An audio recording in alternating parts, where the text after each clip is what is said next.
Wonderful. Everybody, welcome to Digital Creativity with Stephen Burns, aka Crimallusion. Now, we are also having today the Photoshop users group meeting. Now, if you're not familiar with us, go to facebook.com, put in Photoshop users group. In fact, I will do so now. I'll show you exactly what the site looks like. There we go, Photoshop users group, and I'll bring this little tag on over so that you can see we are here. So Photoshop users group right there. We were voted recently as one of the most influential Photoshop users group on Facebook. So that was a great honor. A lot of people are here helping each other out. See, how many people are here so far? I think it's almost 34,000. So and growing. So we're growing. All types of great people here posting techniques. Usually for the banner, I will pick somebody that I think is has an interesting piece of work done in Photoshop. If I click on this one, you get to see what this artist has done. And every few weeks or so, you'll get a little bit of a different banner up here. But over here is where we all get to kind of come and play.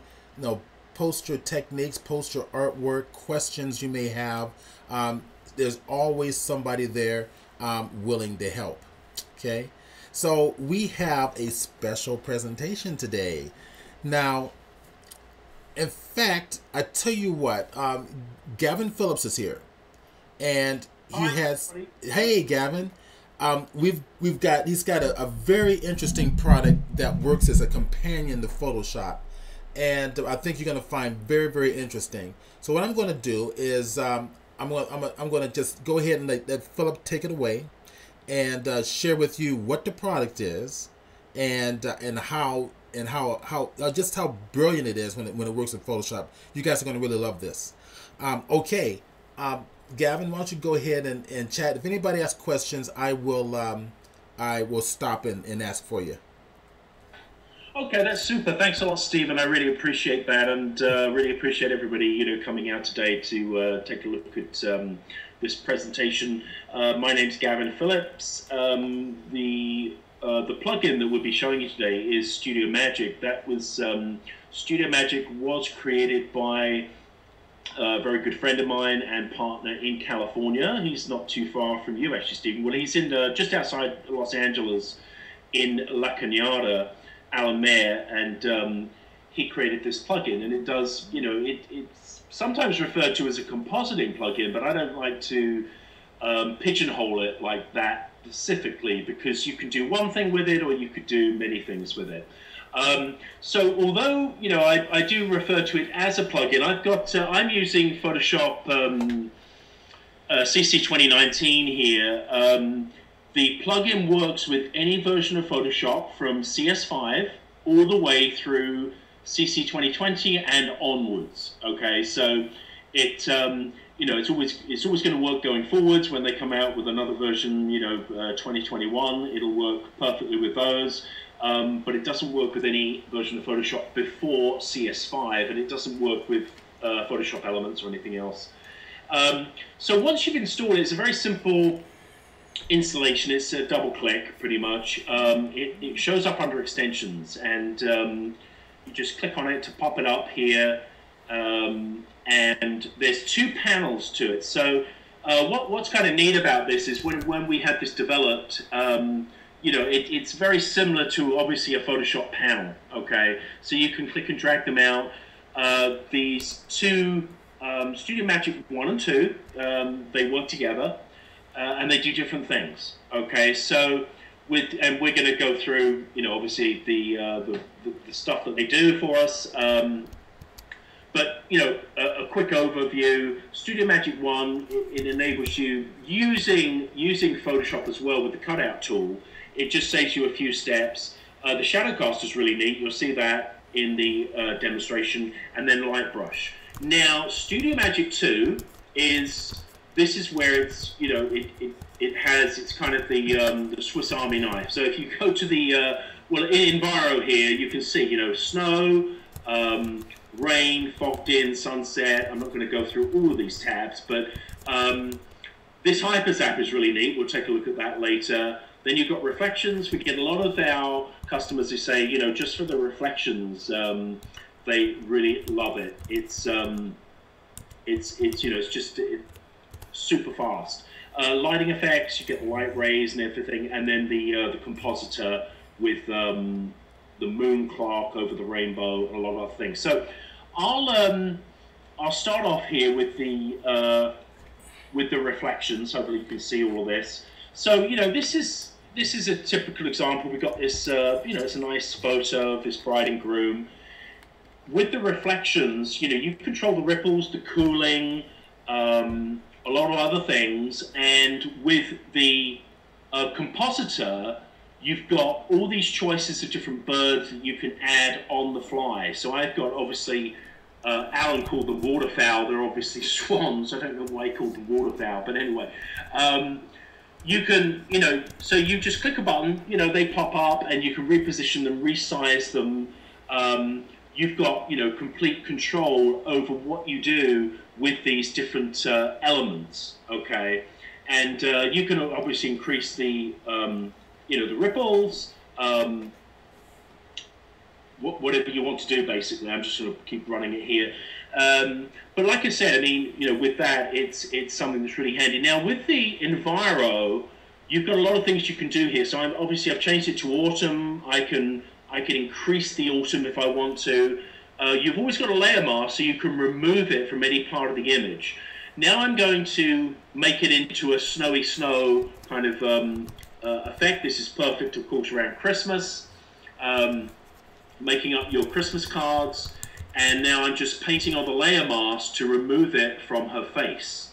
So with the combination of using, you know, the Studio Magic plugin with Photoshop, of course, everything has a layer mask, so you can you can reduce it or remove it from any part of the image.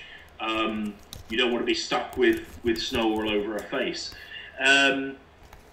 So we'll keep on moving along here. As Stephen said, you know, you can put your questions in there. Now, with this one, I'm going to add some lightning, reposition it, and then I'm going to use the color pop. You've got a lot of different color combinations there that you can, you know, that you can apply. And this, I'm going to show you later the grunge boost. You see that underneath there, but the grunge boost kind of reminds me of Lucius Art. If any of you guys remember that plugin, it was a very expensive plugin for Photoshop many years ago, and you know, we've got something that's very similar to that as part of Studio Magic. But it's neat that, you know, with the lightning. Now, with these girls, when you cut somebody out of an image, if you're doing any kind of compositing, and you cut someone out of an image to put them into something else, as you'll probably notice, it looks like they're floating. Everything in life has a shadow to it. I never really thought about this, you know, 10 years ago before Studio Magic came along, but it's true. I mean, everything has a shadow. So when they, you know, you want to be able to add a shadow to them quickly. And this is where Studio Magic 1, this is its real strength, is the shadow caster.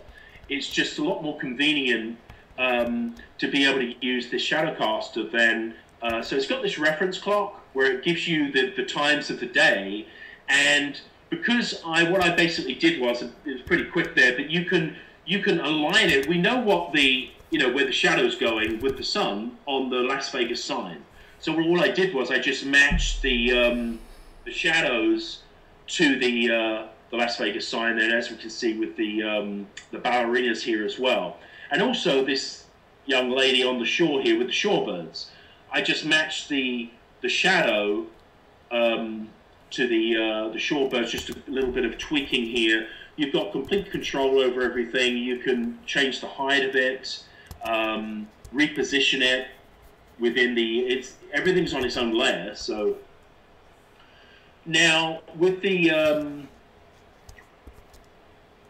light rays, what I've done here is, you'll see we've got a color match. Okay, so the light ray will come in white, but you've got a color match there where you can blend the color or get the color exactly the same way as it is in the photo, as we've done with this particular light ray. So you know, a lot of thought went into these plugins, so that you've got a lot of ways to make it look realistic and to you know, have a lot of creativity.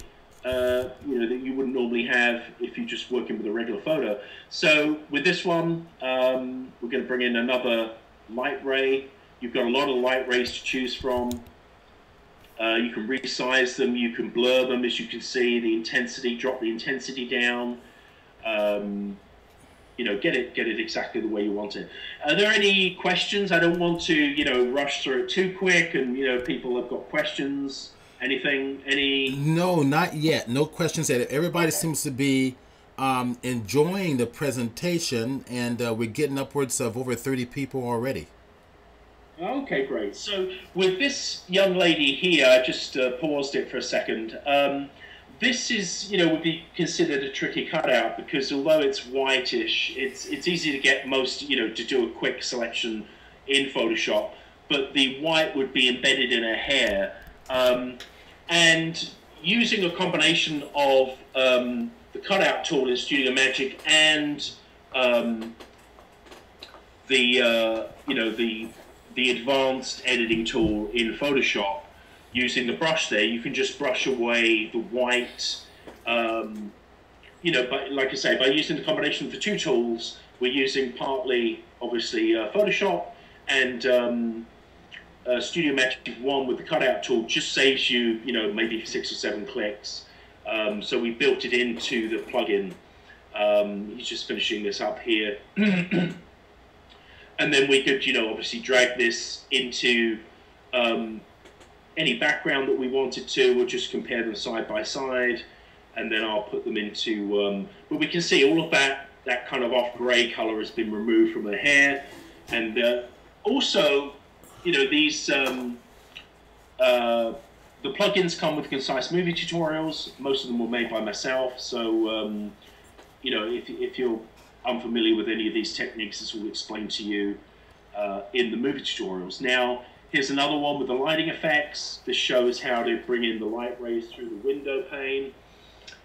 So this will show a number of these light rays that you've got to choose from. That's pretty cool. A lot of, yeah. I mean, it's, you know, it's real neat. You just click OK, resize it, change the intensity, and then you can use Paint with Light. That's also part of Studio Magic 1. Use the light brush to bring in some. It's, you know, it's a simple layer. You know, it's a simple adjustment layer, but it's 1 click instead of 5 clicks. So we just added it to Studio Magic 1. And the same here, but obviously this is inside, using different. Using the different light rays coming through the windows, and we'll also have to do a color match, because obviously these light rays are not going to match the color. They're too white for this interior kind of warm. We've got our model there, bring her up, and then use this light brush to bring in the light, you know, and also to color match it. Make it a little bit warmer. I've got a question. Okay. What is the software smart enough to recognize any elements in the photo that the light rays may fall onto, and provide you some options for that? For example, the light ray coming from the left, some of it may be hitting the edges of the tree to the right. That's probably something that the user has to do by hand, by giving the effect the lighting's hitting those leaves? Yeah, so what you would do is you would just you would resize, you know, probably the light ray there using a layer mask, and so that light ray could touch maybe the leaves on the tree. Okay. But you would probably want to obviously keep the light not going too high. Do you know what I mean? So you'd have to use the layer mask to reduce the light going upwards, but you could drag it, you know, across to going just above the leaves, right, on the tree there.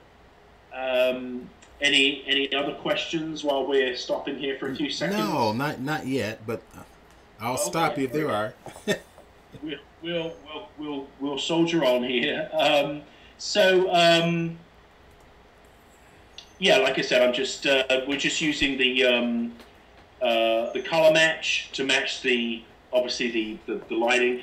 Now this is neat. This is, once again, we're going to be bringing in the birds and a rainbow into this image. So obviously, you have rainbows. You can resize them. We use different birds here, resize them, and like I said, with this, you can do a lot of things with the especially with Studio Magic 2, or you can just do one or two things. You might just want the rainbow in there. You might not want the birds, but So is there like a bird filter? Like, what if I want sparrows or robins or something like that? Well, there is a limit to exactly. So if I bring up Photoshop here so that we can take a look at some things on the fly, because obviously we have a recording there of. I'll just bring up this image just to show you guys. So if we go to, we've got birds and flocks here, okay. But you have a limit to how many there are. So we've got a lot, but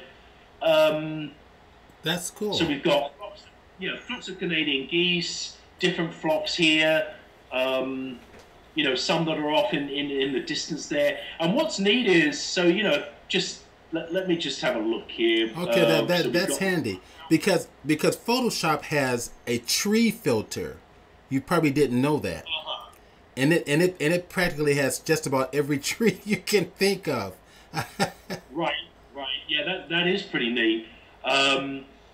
You can you can resize these. You can make them smaller. You can put motion blur on them. Just click on the update, and that's going to and the intensity, of course, probably needs to be drop back. So yeah, you've got you don't have thousands of birds, but you've certainly got a lot there. Any other questions about any of this while I'm up here? I will show one thing actually, which isn't in the other recording. I'll just bring up. I'll show a couple of things here while we're doing it live in Photoshop. Let's bring up this again with this. Now we can tap these together. With this little girl, this actually works quite well with the reflections. So if we go back to reflections here, and like I said, with the ripples, you can change this once you've created it. A lot of times I'll also change the height of the, sometimes it's a little bit too tall, so I'll hit update on that. And if you want a little bit more ripples, it looks like a very still day, so you probably wouldn't have it real choppy, but sometimes you want a little bit more ripples in there. I'll just show you with the cooling. Sometimes, if it's a bit cooler, you can add the cooling, but obviously on this day it doesn't look like it needs that, so I'm going to drop it back to that. And with this guy here, let's just bring him up, because he's perfect for this for the hyper zap. This is a real neat. This grunge boost here is a nice effect on the right image, of course. You've got your saturation there and intensity. I'll put the intensity up to about 70, and we'll see how it looks. But it does have it's kind of a Lucius Art look to it. You can that's probably a little bit too much, so I'll drop it back a bit, update it. So you can play around with this, and then you can also go to the color pop, which is all these different tinting and toning effects. I'll try the Dark Knight here, drop it back a bit, and create. So you can piggyback these effects on top of each other to get the right look that you're looking for. There's any other questions? Let us know before we jump on to this one here. Gives us, this goes through a few more of the reflections. So, for instance, on shiny floors, you could have a reflection there with the dancers. You can also have a reflection in water as well, with this young lady with her surfboard. And products, anything, obviously there's a lot of ways to use reflections, not just for people but also for product photography. Cars, we had one lady photographer who shoots photographs cars, and adding the reflection to the car. You can do a mirror reflection as well, if it's on a reflective surface. So yeah, a lot of ways to go with these. I call them plugins, but their official term is panels. Doesn't sound as exciting. Also, just for your information, they Photoshop did the Photoshop User Magazine. That was an independent review. Gave it a 5-star review. I think it was Rod Harlan who, and that review you can take a look at it off of the with the web page. But also, I'll just bring up the special deal here for you guys to review again. For both of them, this is it's about 60% off. We retail it at $179, and that's the bit.ly link, the short link to you can review it there, and yeah, that about wraps it up. If there's any other questions while I'm online here, I can answer them for you. All right. So, if any questions, this would be a good time to ask. And I think part of our presentation today is we're going to do a couple of giveaways of this product, right? Right. Exactly. Yeah. Okay. Would you like to do that now or after during the end of our stream? No, we can do it now. Okay. And then the winners obviously just send me the emails. I'll send them all of the download links and the license. While we're on that, actually, Stephen, just a quick tip here. Studio Magic 1 and 2 are licensed products, so you need a license key to activate them, and they work on up to 2 computers. So that's similar to what Adobe offers. You can use them on 2 computers with 1 license key. Okay. All right. So what do you guys think? Pretty cool stuff, huh? Okay, so what we'll do is toward the end of, actually at the end of the Twitch stream today, we will do a couple of giveaways of Studio Magic. Isn't that very cool? Hi, Faye. Welcome. So it's a lot of nice little things. I like the birds. I like the sun rays in there. Maybe you can share with us as to, or if you can share with us, because there's always this question of NDA involved. Where is the product heading toward? Where are you going in terms of upgrade with it for the future? Just out of curiosity. Yeah, sure. Well, we do have Studio Magic Platinum, which what that's going to do is that, well, first of all, it'll integrate Studio Magic 1 and 2, but it will also have a lot more effects in it. It will have the ability, as you mentioned, actually, Stephen, to add birds to it on the fly. So you could add, another 100 different bird types and other trees and all that kind of thing, which could then be populated into Platinum on the fly. Okay. So that is something that's probably 6 months to 12 months away right now. Okay. But and like I said, the plugins will always work going forwards in Photoshop, but they're not gonna work before CS5. Okay. So this is very cool. It looks like it's going to be a time saver. I know that, and also just to mention, Cynthia, I think it says Cynthia Anna says that it looks like it would be really fun to use off of Twitch here. That's And then Faye Barr says it's a full purchase. Is it a full purchase or a subscription? It's a question from Faye. No, it's a one-off purchase. Like I said, for this special webinar we're doing today with you, Stephen, we've reduced the price to $55, and that's a one-time purchase. You never have to pay a penny ever again. if you don't want to. Apart from when the upgrade comes up, but that's up to you. You don't have to buy it. Well, that's music to most photographers' ears,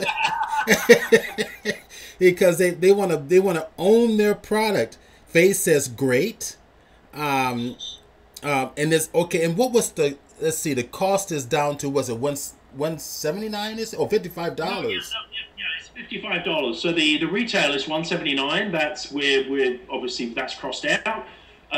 For right now, for this special webinar deal, it's $55.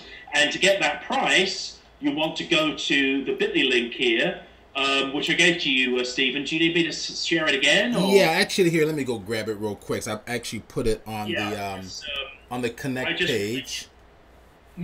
Yeah, bit.ly. It's a bit.ly link /Studio858. That'll take you to the base. Get it for $55. And that's a lifetime. Okay. And we're based in California. We have a dedicated, team for any kind of, if you have any questions about any technical issues. We are based in California, and that's open 6 days a week. Okay. Richard Hockett is the guy who handles that. He's great. So you're totally covered. It's not that we sell it and then if somebody has any questions, we're there 24/7 virtually. Okay, so then let's see. Diane Arnold says jaw drop. What fun this looks like. Also, Faye Barsh mentions that it's $72.92 in Canada. I guess Canadian, $72.92 Canadian. So I just dropped the bit.ly link. The bit.ly link down into the chat box, guys. Go ahead and grab that. And I guess what you for that link is going to get it to you for $55. Yeah. That link. I mean, I'll bring it up now, but and you can share it obviously with anybody you know, anybody who has Photoshop. Like I said, it only works with the full version of Photoshop. We get a lot of questions from people who have Photoshop Elements, and unfortunately, it doesn't work with Elements. So yeah, this is. It's taking a while to get there. This is the page here. Okay. It's actually that's where you're going to get it right there. Click on that, and it's going to take you to the checkout for the $55. But you were saying, Stephen, that you want to. We're going to give a couple away. Yes. And I'll do that at the end, and what we'll do. So whoever wins, you need to send me your email address. But we'll discuss it at the end of our broadcast today. We'll go for another approximately an hour or so broadcasting, and then we'll take a break, 15-minute break, and we'll finish up and come back to doing the giveaways. Okay, Gavin. Yep. So is there anything else that you would like to share? No, that's about it. Like I say, if you've got any questions, you can either email me. I can put my email up if you guys. Do you want me to why don't you type your email into the chat box, and I'll copy and paste it into the Twitch. Yeah, because a lot of times people want to. It's PhotoshopGav@gmail. All right, so the bit.ly once again. So the link to actually buy the product at a discounted price, I'm posting again now. Okay, so Ruscular 3D has a question. His question is: do you have plugins for After Effects? No, unfortunately, virtually all of our stuff is for Photoshop. Okay. Yeah. All right. So then I'm also pasting Gavin's email address in the chat box, guys, for you guys to grab. Contact him anytime. This is a cool little product. I mean, I do.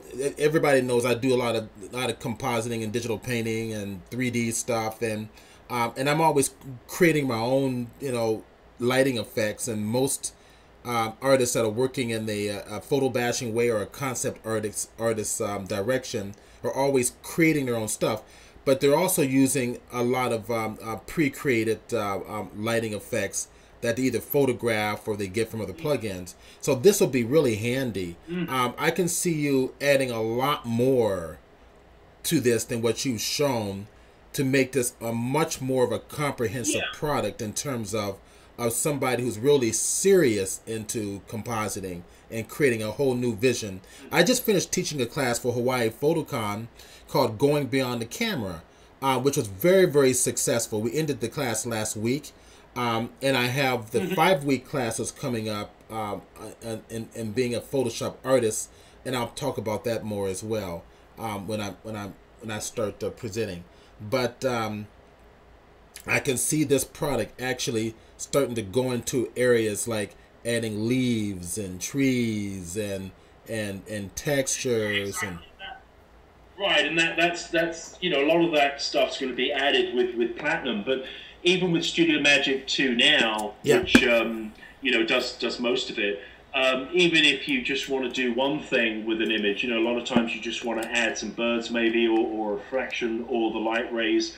It's and then you can go on and you still need to finesse those things and tweak them, but it is a great time saver and it is a lot of fun, even if you're using it to make up a birthday card for your kids or a flyer for business. There's a lot of applications for this, and you don't have to be a Photoshop expert to do it, so that's an advantage. So then again, the goal of this group is to become a Photoshop expert. Just saying. Absolutely, yeah. And we're both Photoshop experts, Stephen, and we use a lot of plugins as well. They're extra things that help you to do things quickly. Right. You don't be doing everything from scratch in Photoshop, believe me. Right, exactly. Because time is money, literally. We need that speed. Yeah, that's right. Anyway, well, that's great. It's been a lot of fun with you guys, and if you have any questions, you can email me at photoshopgav@gmail. That's the bit.ly link is the link there to get it for the discounted price, $55. And any last minute questions, or are we good to go? So far, no questions I am seeing. It looks like everybody's kind of enjoying the presentation. Very good. So thank you so very much for your time. And Faye says, thanks, Gavin.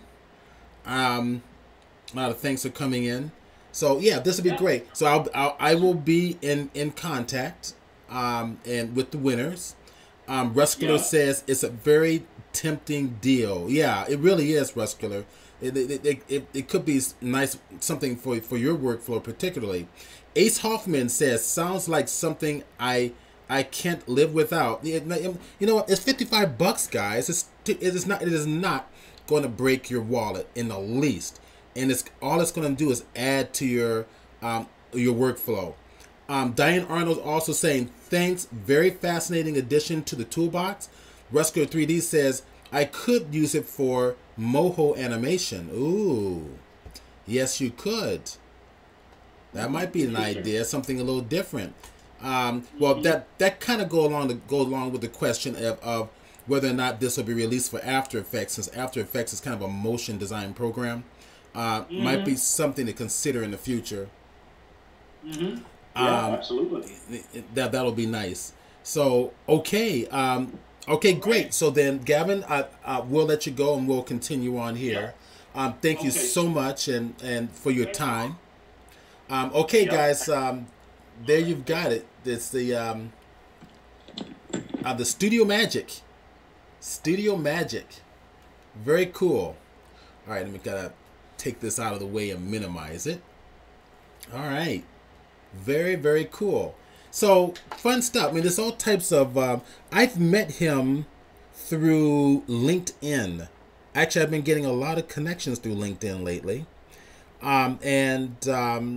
He suggested... He found out that I was running the Photoshop Users Group and thought there might be something you guys would be interested in. So I said, why not? Let's just kind of, bring on the CEO and have them...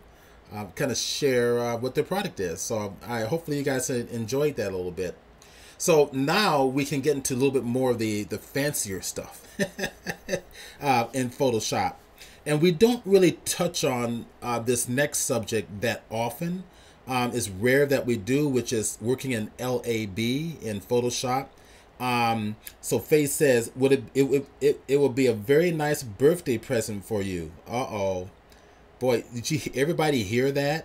Birthday present. So when is your birthday, Faye? We have to know your birthday before we can give you a birthday present. September 22nd. Hint. Okay. All right. We'll keep that in mind. Heck, I should have like a birthday thing going. Have something going at you know, set up a registry at Neiman Marcus or something. Are they still around? That would be fun. Yours was yesterday? Oh, Ace? Really? Well, happy birthday. That's great. So Diane says her birthday is October 14th, coming soon. Oh, wow. Happy birthday. So, okay, guys, just a couple announcements here, or a few announcements. Death Valley workshops coming up. Now, if you haven't, it's pretty much, I've got 1 or 2 seats left open. So I'm going to give you the link to register if you're interested. 3.5 days, November 5th through the 8th is the dates of the Death Valley class. Let me grab this link for you real quick. I don't think I plugged that particular thing into Nightbot. There we go. There's the Death Valley link there. Nightbot does the automatic posting as you see here. All right, there you go. I also have the next intermediate Photoshop with the Wacom tablet class coming up in second week in September. So I will give you that link as well for those who want to sign up. Jason Mandala is here. Hey man, how you doing? Steve looks like he has a Krypton Aurora. Yeah, you know what? I'm in a different room now. And this room has white walls all around me, and it's a smaller room than where I used to broadcast. So it's bouncing the green from my. Everybody see that I've got this clear area behind me, right? Well, it's a big giant green screen behind me. So OBS is actually keying out the green behind me, but also the green background is throwing a color cast around my head. Because I'm too close to it. I mean, because I'm in a smaller room in a different location. I used to broadcast from like my bedroom, right? I had a little more space in there, but in this room, it's more of the dining area. It's a little bit tighter. I'm still working on the logistics. I'll probably have to set up some lighting around me, which will help filter out the green, but I haven't just got that set up yet. This is a new place I moved into, so I'm still working on the logistics here. So you'll just have to tolerate the green halo. Just think of it as a nice calming green effect, right? Just kind of like, just kind of relax and enjoy the Photoshop presentation, all that stuff. Resco says he thinks blowing the candles out not a thing anymore. Really? Hey, you know what? Eating cake isn't a thing anymore. It's like we're at that age where we can't be eating that mess anymore.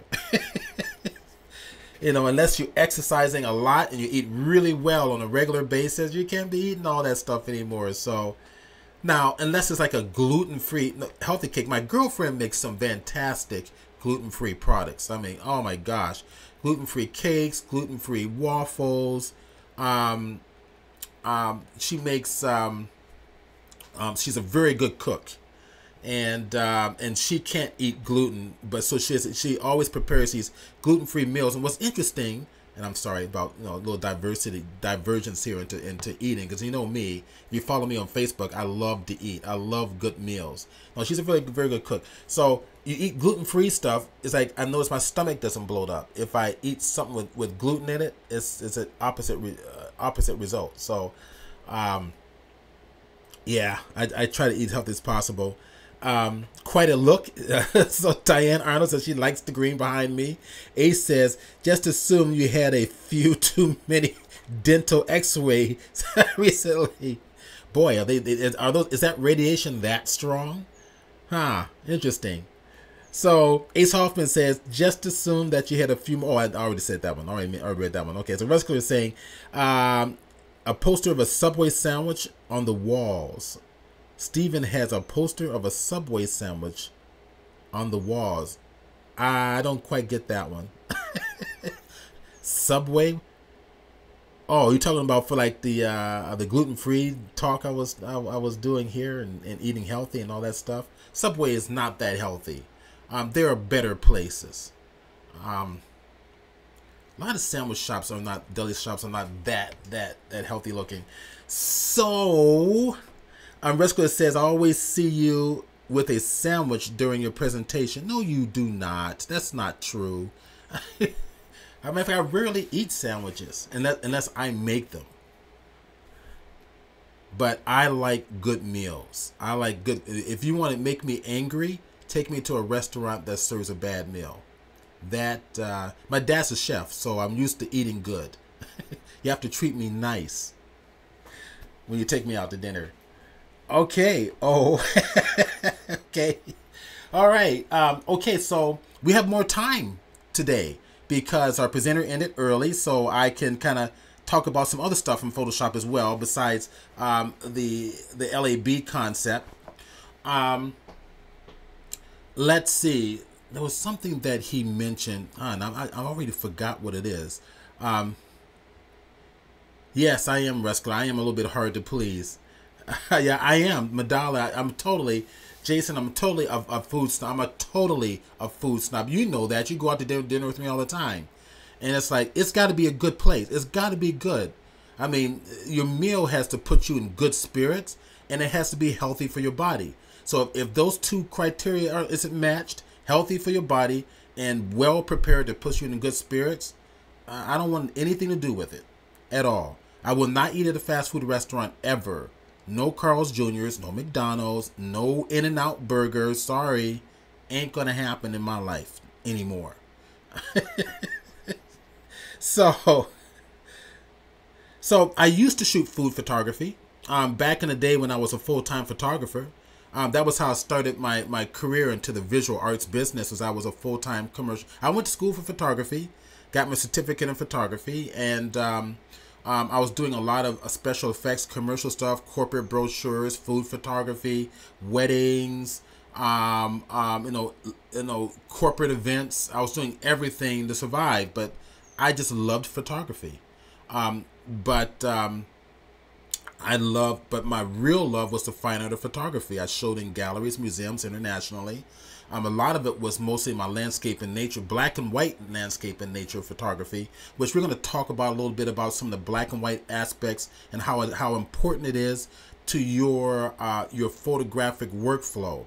I teach a lot of this stuff in my intermediate Photoshop class and my advanced Photoshop class, which is coming up in September. They're all 5-week classes. All right, so you get together with me every week, all online.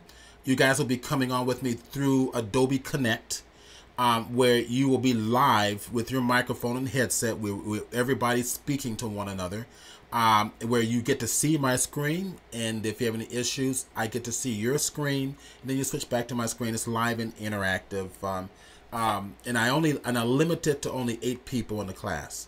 So I keep the class small, but I keep it also interactive. What I'm teaching you in my Photoshop classes is I'm giving you a new skill set. It's not just learning Photoshop. It's understanding a whole new skill set. How to be an artist, how to be creative with the tools, understanding the program so that you can take it in any direction you want it. You want to go digital painting, you want to go to compositing, you want to go to just straight photography. You have the ability to do so. Let's see. That's right. Elmer glue for milk. So if you do using photography, if for your milk you're never using real milk, you are using Elmer's glue. If you are doing food photography and you want your meat to look cooked, you use a dark brown shoe polish and you paint it over the meat. And to get the grilled effects into the meat, what you would do is you would get a little grill, like those stainless steel grill racks that you put your meats on in the oven. You heat it up super, super hot, and then you push it down onto the meat so it sizzles those lines into the meat. Then you lift it off. It leaves a nice little dark sizzle lines in there. That's how it's done. So in food photography, you don't ever eat what you photograph. If you want that nice little look of sizzle, like juicy sizzle, juiciness in your meats, you use, it's a shellac of sorts. A shellac for vegetables and fruit. If you want the beat it up effect on your fruits, your apples, your oranges, your grapes, you would mix. We used to mix 50-50 glycerin and water. Of course, you can use whatever, dilution that works for you. Put it into a spray bottle, and then we'll spray it so that the glycerin is so thick it just clumps on to the fruits and vegetables, and it's a nice, and it reacts to light. It magnifies light quite nicely and gives you the nice little effect that there's water droplets on all of your fruits and vegetables. It's really fun stuff. I remember particularly I did a photo shoot for it was for a French restaurant in La Jolla here in San Diego, which had wonderful French food. So as you know, food photography is not cheap. It's expensive, and I charged for it. But we did a deal where we traded off half restaurant credit and half cash, and boy did they have good food. I ate there quite a while.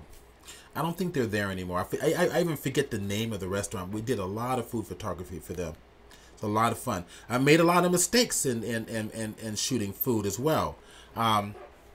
You want nice texture in your food photography, so you never want that flat lighting going on to your meals.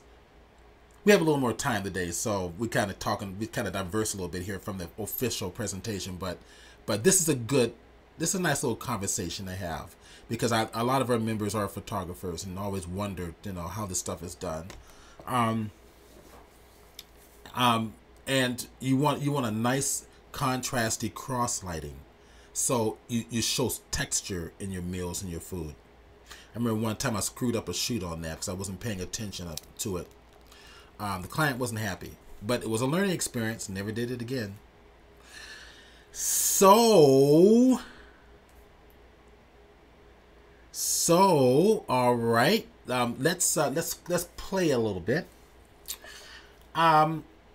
All right, let's talk about what we're going. Let's do a little bit of a segue into what we're talking about today.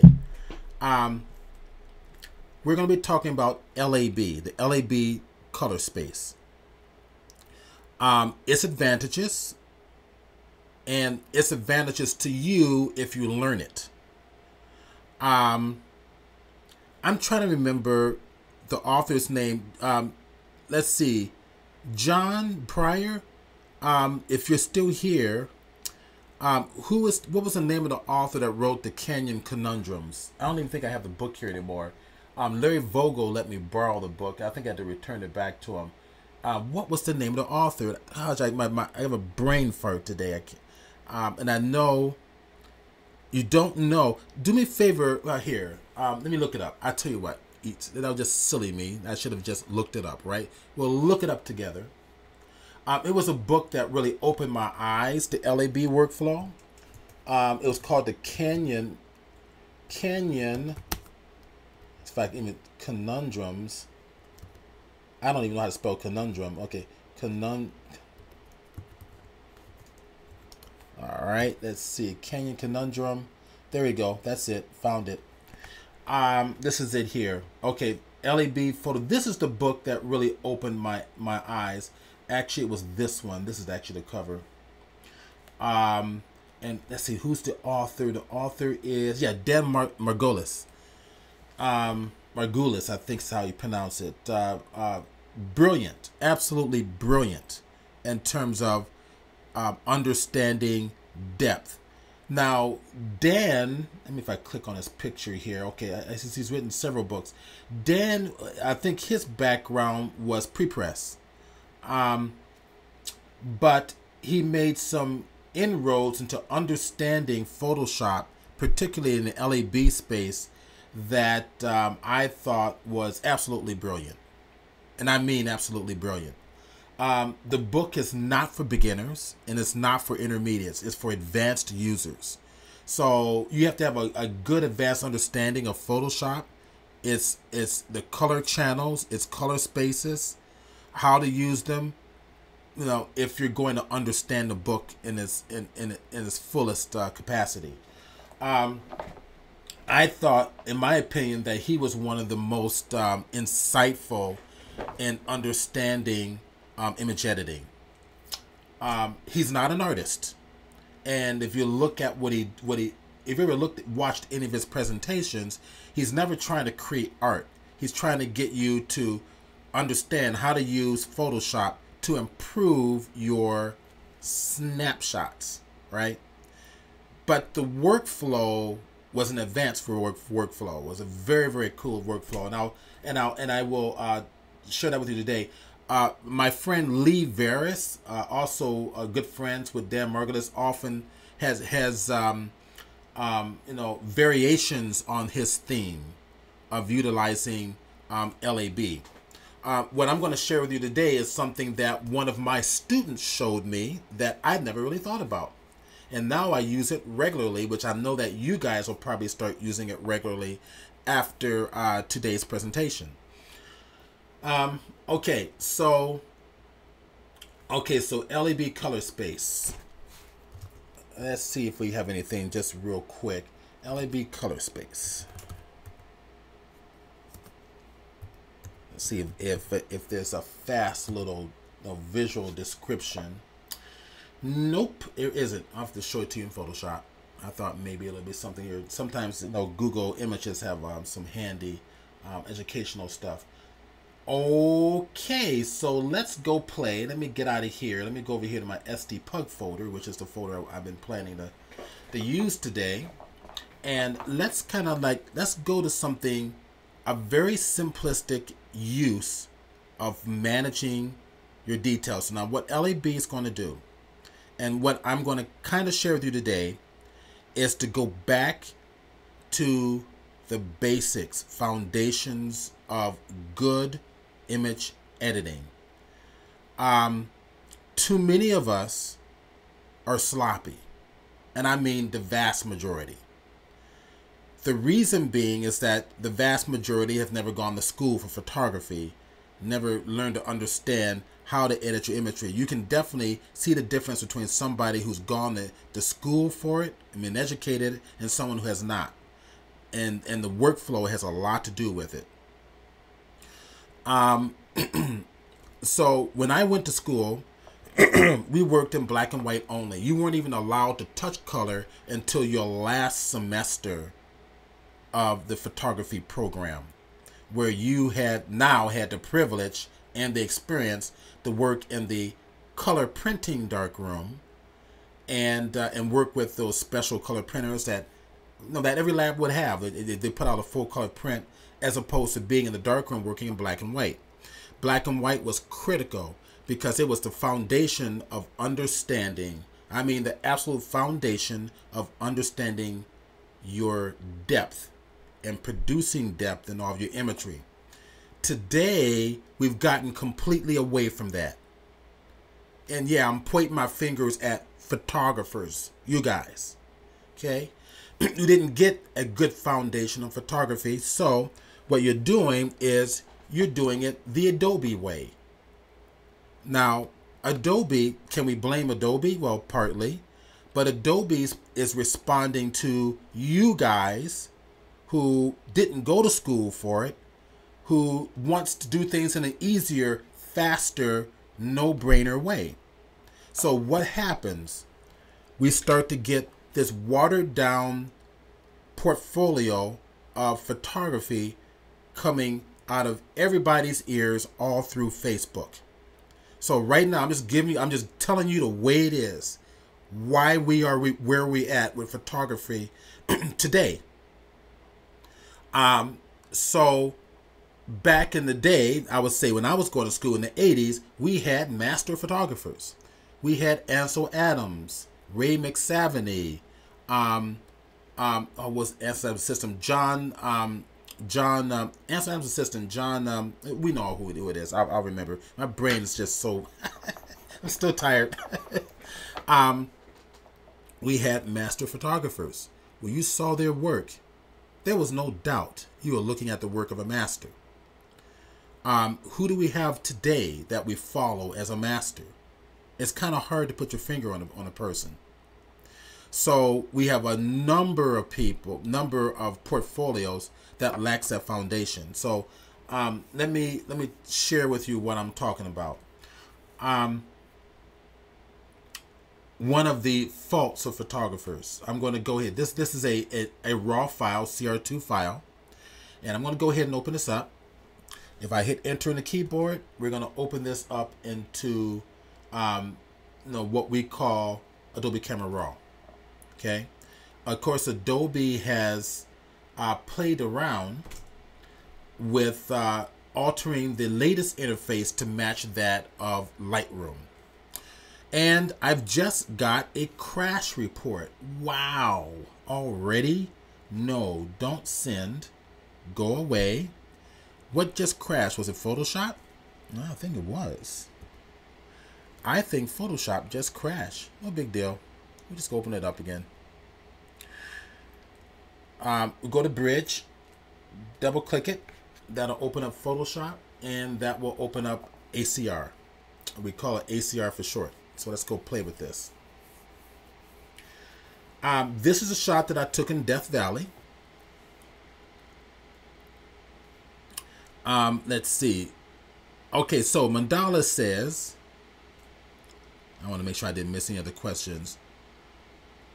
All right, Deb Margulis, yeah, great fade. Thanks. Jason Mandala says, in Photoshop, what is the difference between a gamut, a color space, and a color profile? Excellent question, Jason. Very good question. All right, gamut, guys. All it is the brightness of your midtones. The brightness or the darkness of your mid-tone information, your medium grays. We're dealing with 3 areas. We're going to be talking about 3 areas right now: shadows, midtones, and highlights. Okay? Shadows, midtones, and highlights. The first 3 things you learn in Photo 101, so with 102. Photo 101 is more the camera, and when I went to school, was learning the camera, learning how to roll film, learning how to process film. 102 was starting to learn about tones and why they're important and how they're important. If you are a painter, you start with a drawing. That drawing starts off as a value. Painters and traditional artists call it values. Photography, we call it tonal range or tonal information. Okay. So your gamut is the midtone, shadows, midtones, highlights. Let me draw it out here. This will be good. We have extra time today, so this is good. Let me go into Photoshop. Let's make a new file. Okay. New file. We'll go 5 inch by 5 inch. Should be fine. All right. So let's get rid of this here. I like to work with the panel and layers, channels, and paths view with the properties on the bottom, and everything else I close out. I want as much real estate as possible. Also, put your, it depends on how you like to do things, but I like it in a 2-layer view. It's easier for me to visually track than it is for me to kind of go down a long list, single list of things. So hit the double arrow here, I go to double view. I'm going to go to my gradient, hit the G key for gradient, hit the D for default, for black and white default. And I'm going to make a new layer here, okay? And I'm going to create a gradient. So just drag it across, holding Shift key to keep it restricted to this area. So we're dealing with shadows, midtones, and highlights, okay? That's going to be our discussion today. This is going to be how we're going to go back to the foundation. Your gamut, let me go back to Jason's question, so I want to make sure I answer everything. Your gamut is the lightness or dark, or the brightness of your middle tone information.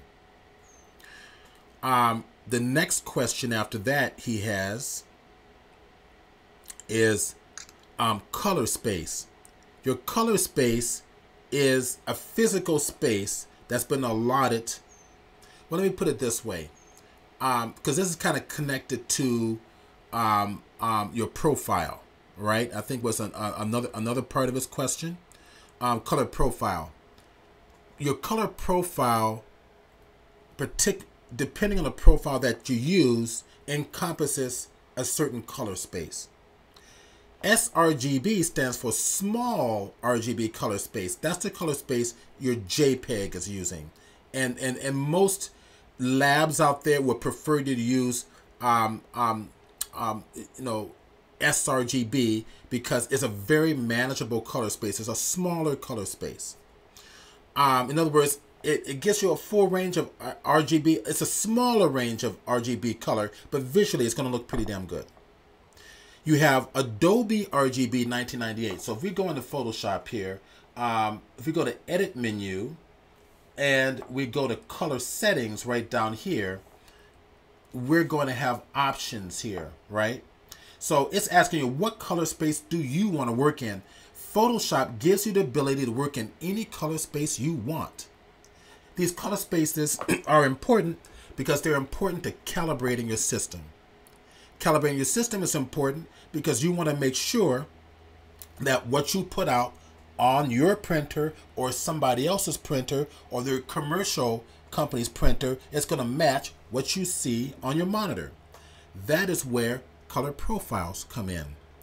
Creating a profile that's going to guarantee that what you see in your monitor is going to match what your printer prints. All a color profile is telling your camera how many colors to record and how to record them. Telling your printer how many colors to print, how to print them. It's telling your scanner what types of colors to scan, how many colors to scan, and how to scan them. That's it. It's a text-based document that tells your system, whatever you're using, how to record, scan, or print colors. Does that make sense? Or tonal information. All right, so sRGB is a small color space. RGB 1998, which is a color space that we all should be working in.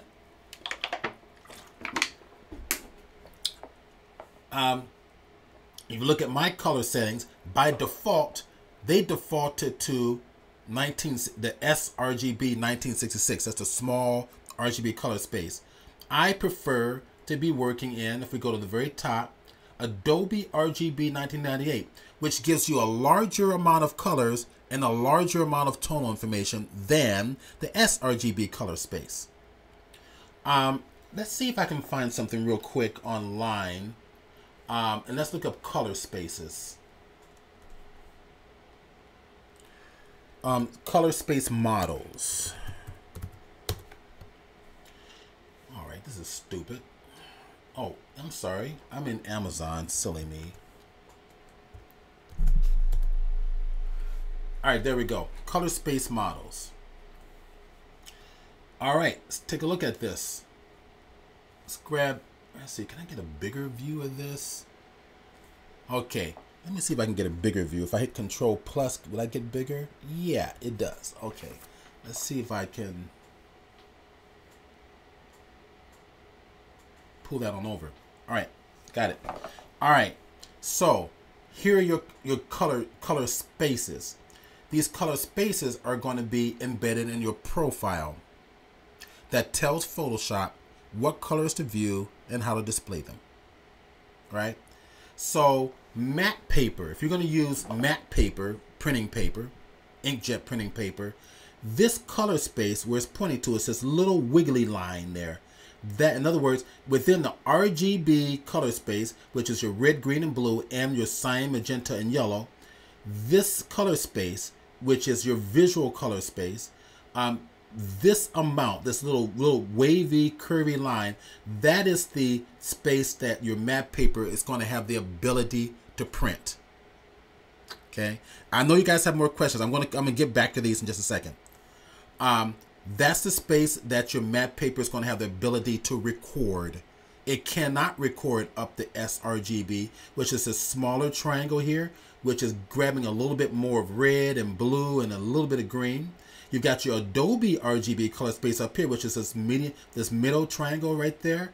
Adobe RGB has the ability to encompass a much larger range of colors than that of sRGB or matte paper.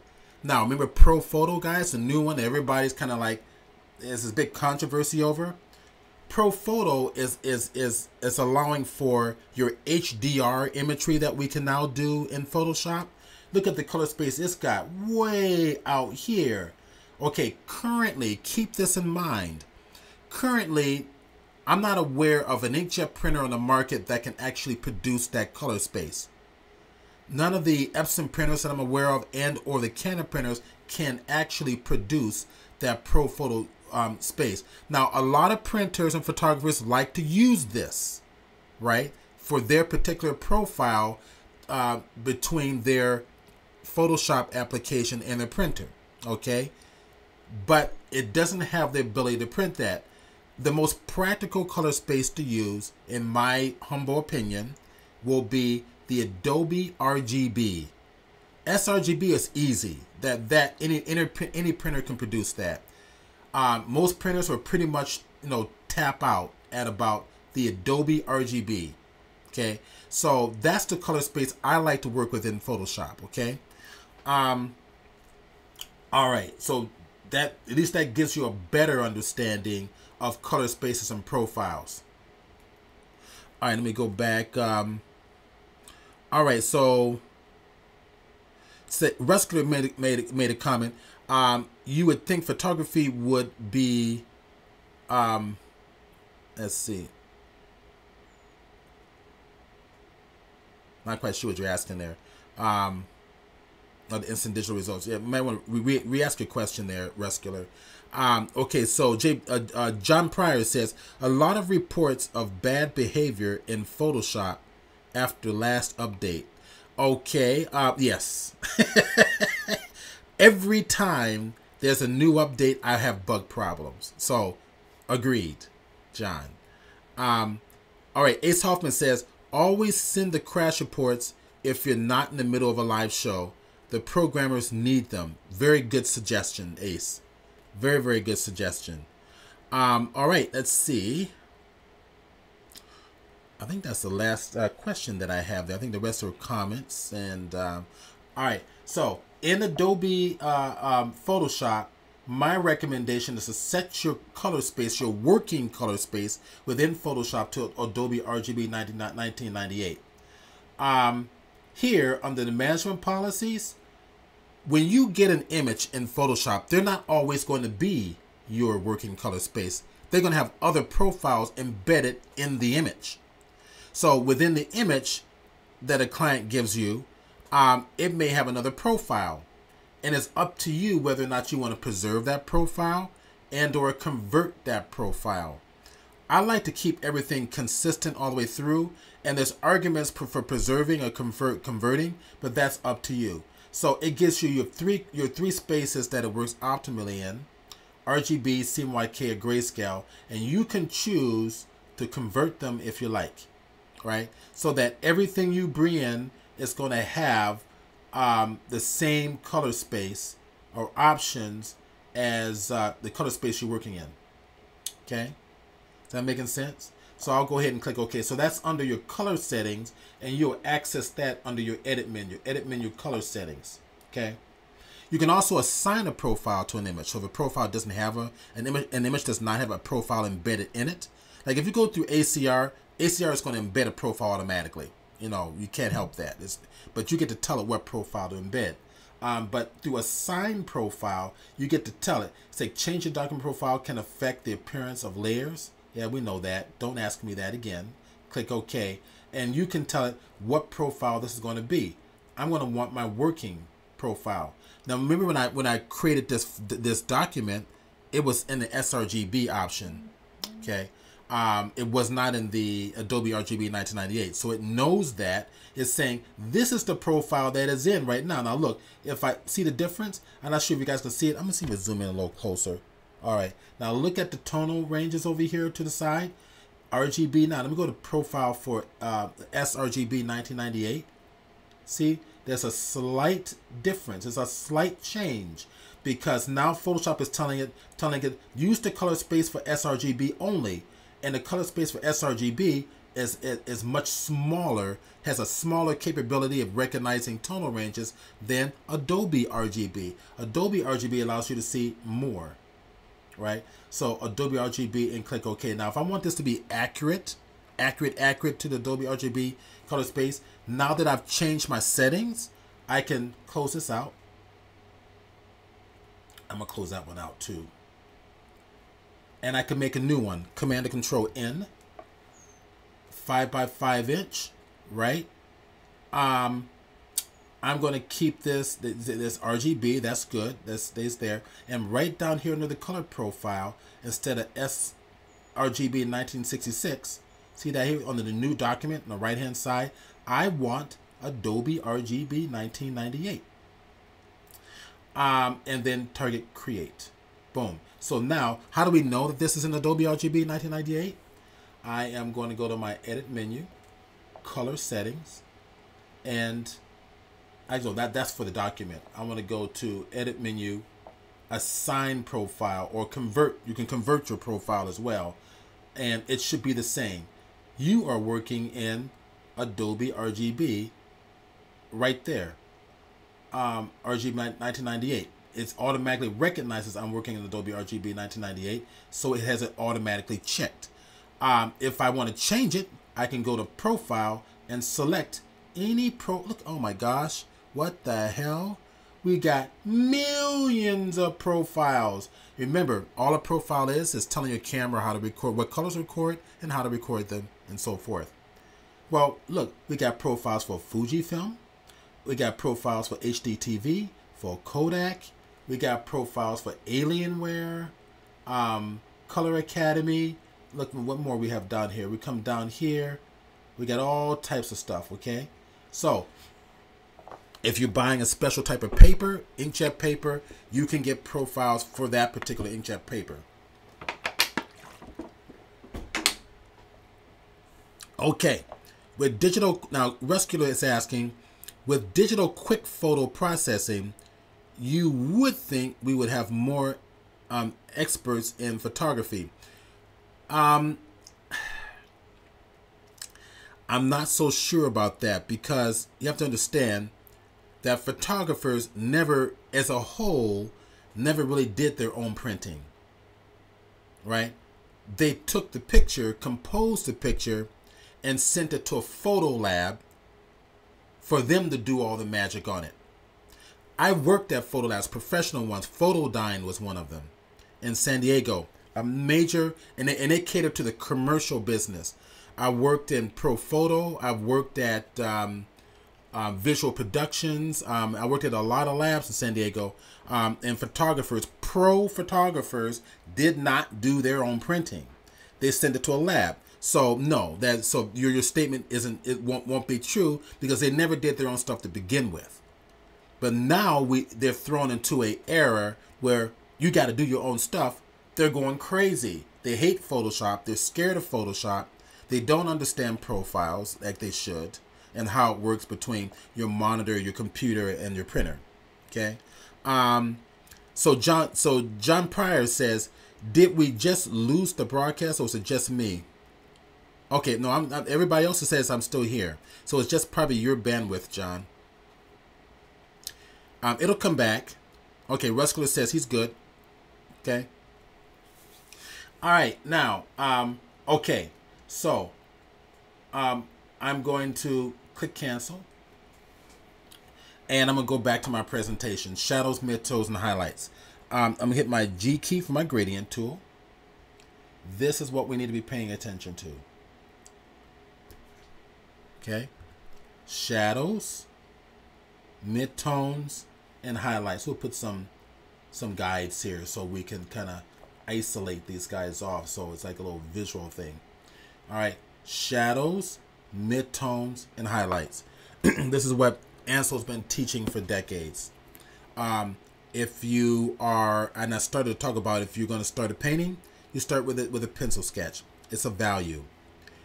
Where do you go with a pencil sketch? You go to shading, a value. Why are we doing shading? To create depth, adding more stronger values. Now, or tonal ranges. Tonal ranges and values, they're the same thing, interchangeable, okay? Painters call it values, photographers call it tonal ranges, okay? Mandala says, John Pryor says, did you mention which gray profile to use? No. Edit menu, color settings.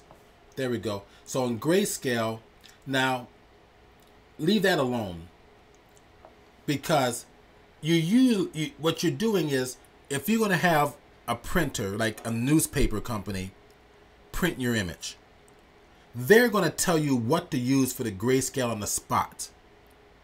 So they'll tell you what to put in here so that what you see on your screen is going to match close to what they're going to print. So just leave everything default when it comes to this. On the grayscale, again, you can convert or leave embedded. That's really not going to matter so much in this respect. All right, let's see. So pro photographers, Mandala says, so pro photographers took days and weeks to see their own work. Sometimes, yes, that's correct. If you got your work the day after, you were charged double, if not triple, for rush fee. All right? Photographers did not do their own printing. The people who did their own printing were the fine art photographers, like John Sexton. That was the other person, Ansel Adams' assistant. Like Ansel Adams, like Ray McSavany. They were the master fine art photographers who took full responsibility in their composition and the final product that goes up on the wall in view of the public. Right? Commercial photographers did not do that. Commercial photographers and most photographers sent it to a lab, and that lab had to make it look good. And of course, they held the lab accountable, sometimes with lawsuits. Back in the day when photography was considered a professional medium, right?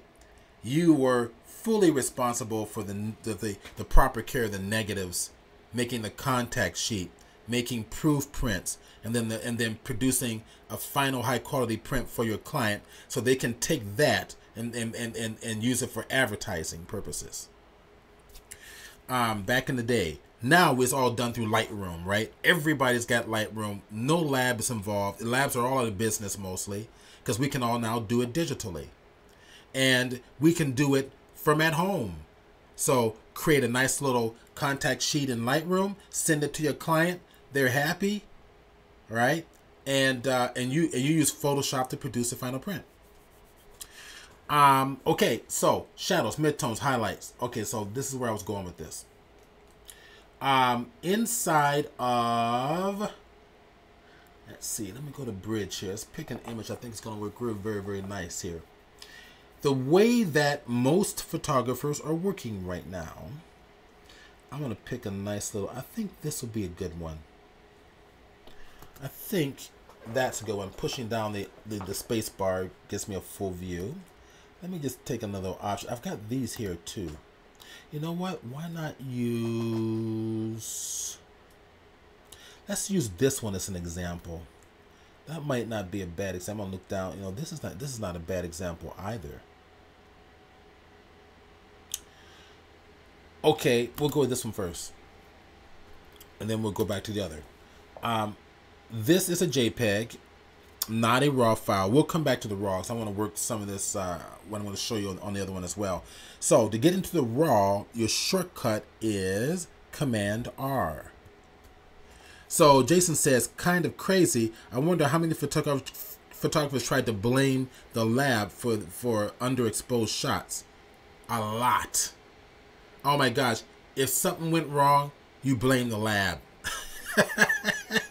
Because that way the client can be sympathetic to you and then you can, redo the job again and without losing the client. The labs were always being blamed, and the labs knew that. So there was always this love-hate relationship between the labs and the photographer. The labs weren't stupid. They knew what the photographer was doing. Right? When I worked at Photodyne, the guy that owned, the two brothers that owned the lab, Eric and Kurt, they hated photographers. They hated them. But they did the best work in the industry. And they knew what photographers were up to, going to try to blame them for everything. And in fact, they were always screaming, if photographers knew how to photograph, they wouldn't, we could do a better job. I mean, there was always this fight between those two of them. It's pretty funny. So Mandala says he hasn't printed his own photos since he was in college. Oh, that's right. One of the arguments is, hey, IB Wizard, welcome. That's David Good, who's a co-manager for the Photoshop Users Group online. Mandala says, you screwed up my negative. That's right. That was a comment. Trust me. I know because I've done it before. Blame the lab. Oh, the lab screwed it up. We got to shoot this again. That rarely happened. I mean, I got the process down. I got my exposures down. Zone system techniques down. A lot of you probably don't know what zone system is. It was a way of controlling the density and contrast on your negative through exposure and development. It's a technique that Ansel Adams developed. Okay, and we're going to talk about a little bit of that concept now. Here's how photographers deal with this image here. Image is kind of dark. In fact, this is what I'm going to do. Let me click done for now. I'm going to duplicate this one. So I'm going to hold the Alt or Option key and just drag it to the right, and that should automatically duplicate it. It should. It normally does. Oh, it's not Control, is it? No, that's weird. Okay, is it in here? It didn't duplicate it. Weird. Okay, Command C, Command V. That works too. Inside a bridge. All right, so I'm going to keep one normal, and I'm going to edit this one here. In fact, I'm going to duplicate it again, Command V. So I've got 3 of them there. All right, so there we go. We'll focus on that. We'll start with this one here, Command R for raw, and let that open it up in Adobe Camera Raw for Photoshop. All right, so Resculer says that's why labs save scrupulous photos for blackmailing. You'd be surprised. Unscrupulous photos, yeah. Trust me, I did everything in the lab, printing, processing film, and I've seen some pretty interesting stuff. So, just saying. Okay, so what most photographers will do now, now interface is now matching that of Lightroom. We look at the image, it looks a little bit dark, all right? So we go to exposures. Okay, so photographers will say, okay, get the exposure just right. All right. The color balance looks all right because the 2 problematic lightings that we have as photographers is incandescent light, which gives you this yellowish orange, which is shot in interior lighting, or fluorescent lighting, where your color tinge is going to be tinted toward green. So that's what these sliders are for. If it's incandescent lighting, which is going to look like this, if you shot this inside your house, you can pull it away from the yellowish reddish toward this opposite blue to make your whites look white, thus white balance. If you shot it with fluorescent light, if you shot it with fluorescent light, so the top one is dealing with incandescent light, the bottom one is dealing with fluorescent lighting, where the fluorescent lighting is more than likely, and there are exceptions, but more than likely, it'll be green like this. So you have a color bar to pull it away from the opposite of green, which is magenta, to make your whites look white, thus white balance. Okay. All right. No questions. Cool. All right. We can keep going here. Now, you know what? I just looked at the time here. Let me finish this up, and then we're going to take a break, and then we're going to come back and do the LAB thing, okay? But this is a nice little segue to LAB. So the photographers, would now bring exposures up a little bit to make it brighter. Okay. Then what they will do, because this is the way Adobe had designed it, right? Adobe designed it to work this way. Start with your color balance, get your white balance right, get your whites looking good. Then go to your exposure, right? All the infinite wisdom of Adobe, which a lot of this workflow comes from, not Adobe, it comes from photographers, all the people that suggested to them how this should be in order, how the workflow should be. The problem is, who are these photographers? What is their background? How strong is their depth in image editing, right? It's all varied, right? So this is what they chose. And I'm going to show you a different way to work inside of ACR in just a little bit. So then Adobe says, well, sometimes your image is too much contrast or too little contrast. So we can control the contrast by flattening it out or adding contrast by giving you stronger shadows and stronger highlights. So the photographer will look at that and go, okay, that's really nice, okay? So let me zoom in a little bit, Command, plus, getting a little closer. And then the photographer will say, okay, but the whites are starting to get a little bit uncontrollable. So Adobe says, okay, and the photographer beta team says, okay, let's go to the highlights, right? So we want to control the highlights now. So let's take that. So we just want to target the highlights. And if you look at your histogram here, shadows, midtones, highlights, shadows, midtones, highlights. Keep that theme in your head. When you're working on your image, don't ever lose that theme. Shadows, midtones, highlights. We go over to the highlights and say, I can make them brighter. And it's only targeting these stronger highlight areas right there. This area of highlights right there. See, look, midtones, highlights, really bright highlights. Midtones, shadows, really dark shadows, right? So midtones, highlights. This larger area range of highlights is what we're focusing on, right? Okay, so now I can take the highlight slider and just bring it down. Oh, look, and now I'm getting detail in my highlights. All right, but what about my shadows? Do I want to add more richness to shadows or bring them up? Maybe bring it up a little bit to get some detail. And whites is the really extreme. It's way over here. These whites or blacks, which is these really deep blacks over here. So if I go to the whites and say, okay, bring the whites up a little bit, that adds a nice little snap, or bring them down, however we choose. I'm gonna like it that way.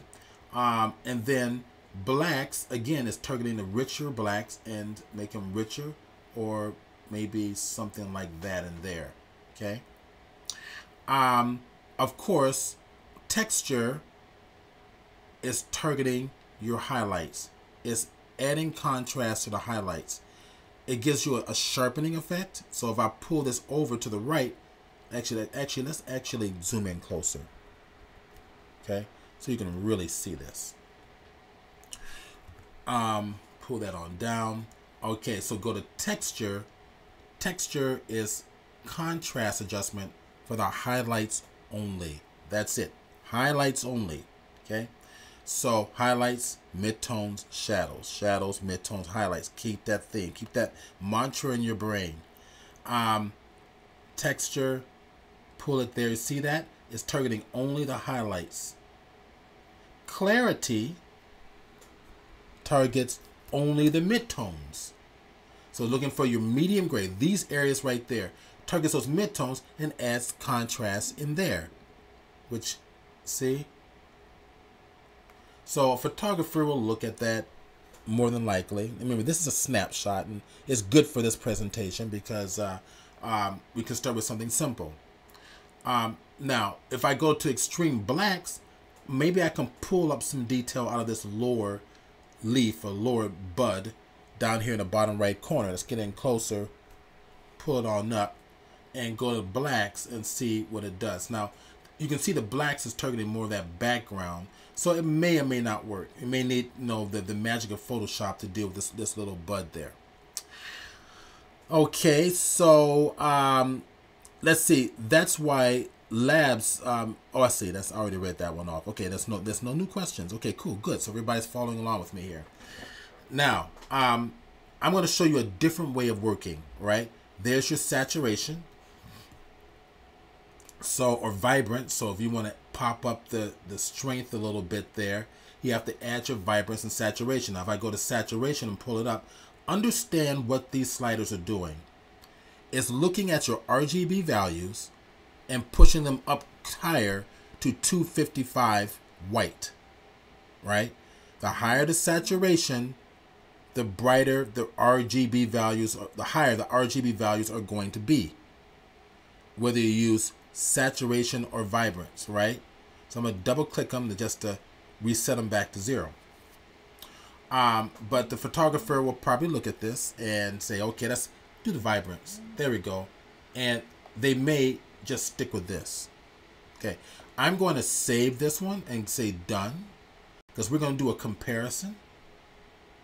All right, so that's the one done in RGB. In fact, what I'm going to do is I'm going to rename this one, and I'm going to call this one white balance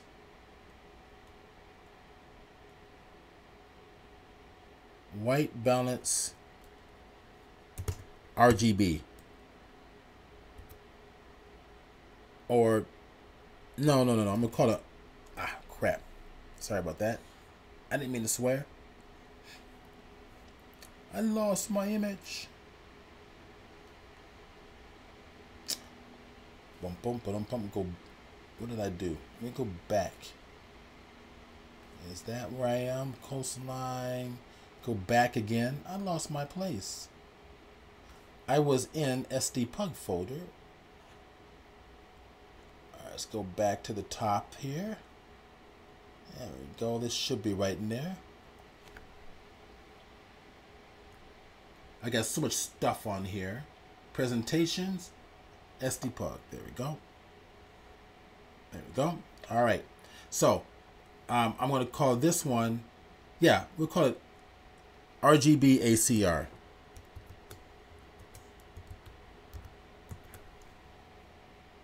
Now I'm going to show you a way that, and we're comparing it to the two, right? So if I target this one here, target both of them, we can kind of see them side by side.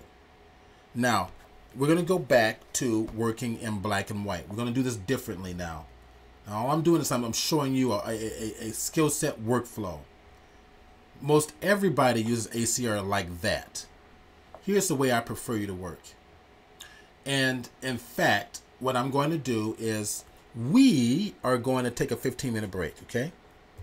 And we're going to come back and we're going to go into the realm of working in LAB, all right? But utilizing values, okay? Let me go ahead and bring this on over.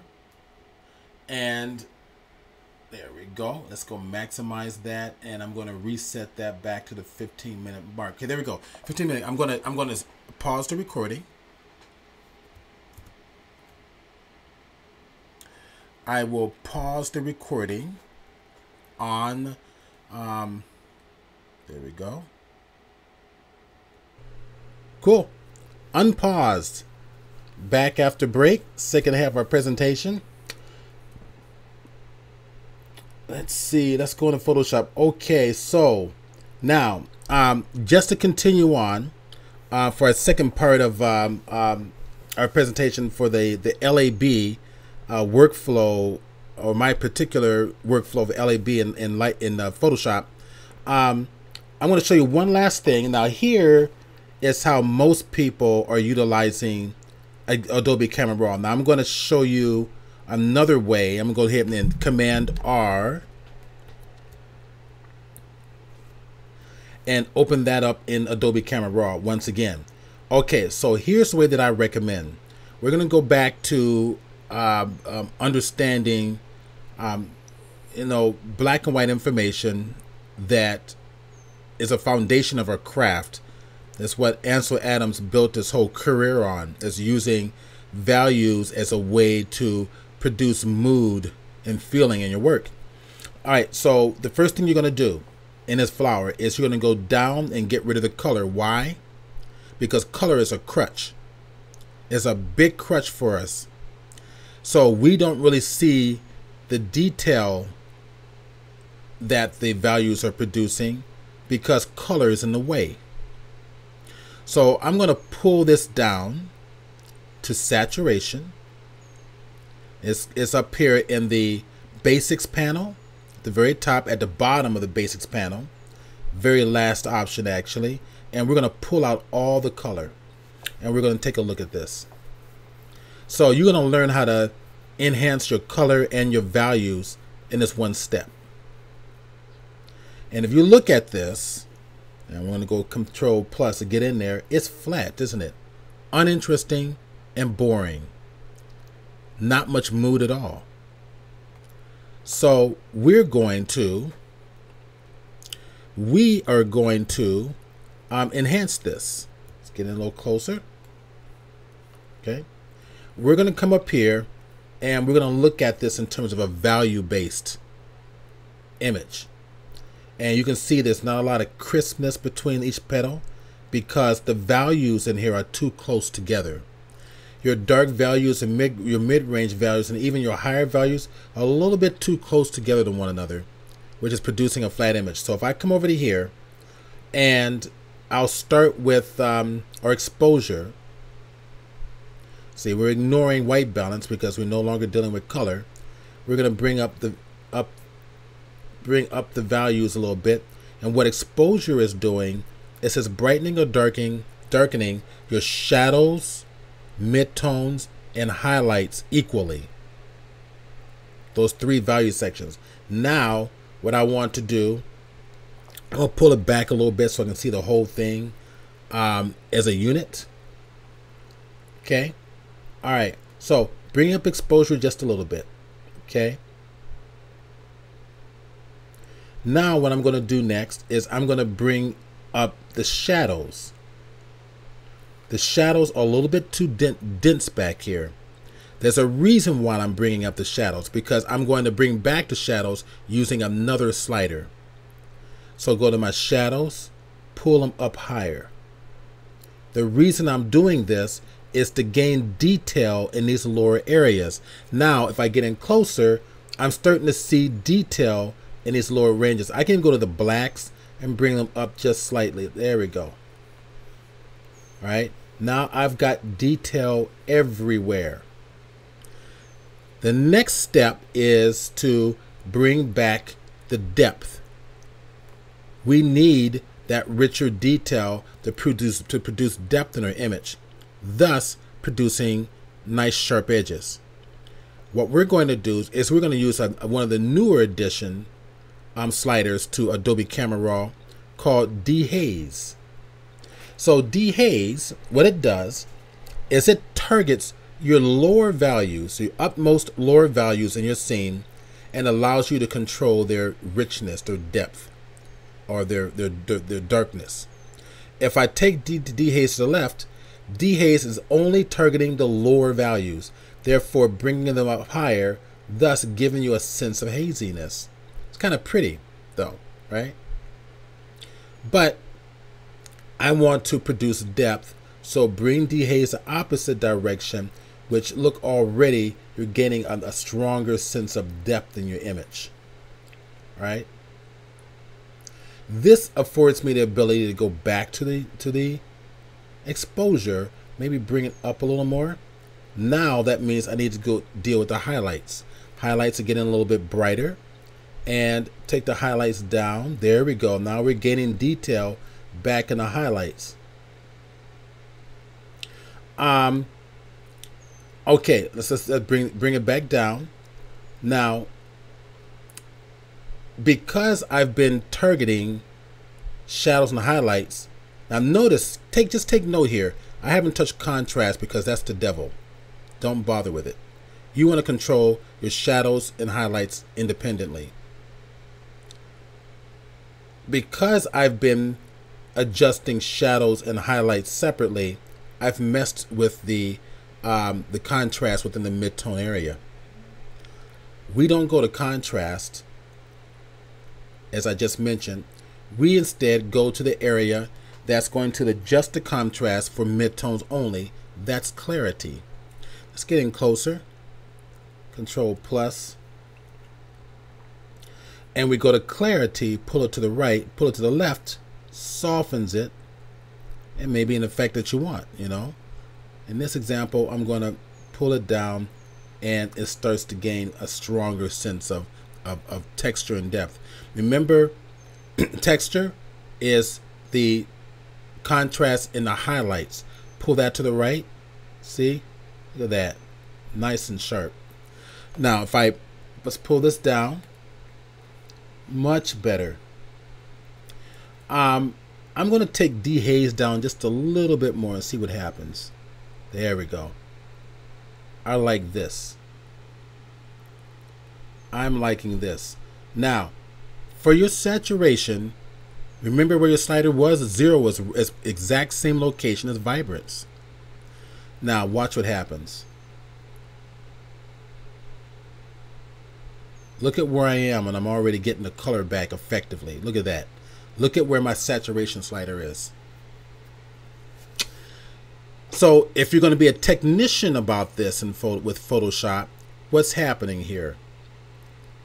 What's happening here is, because the saturation is so low, and we're already gaining saturation, we didn't touch any color, did we?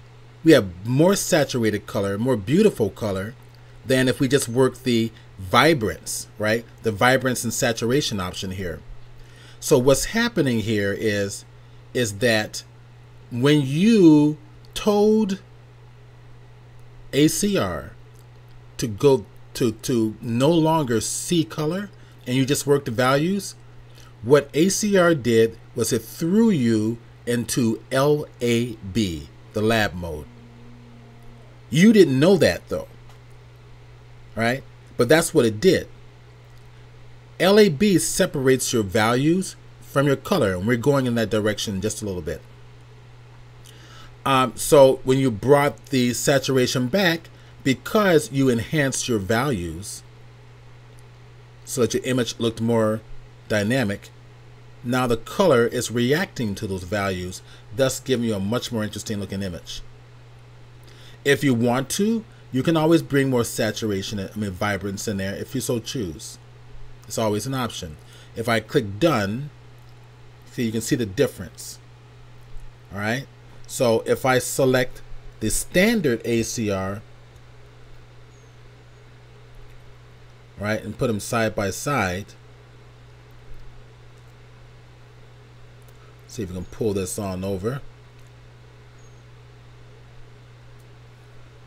There we go.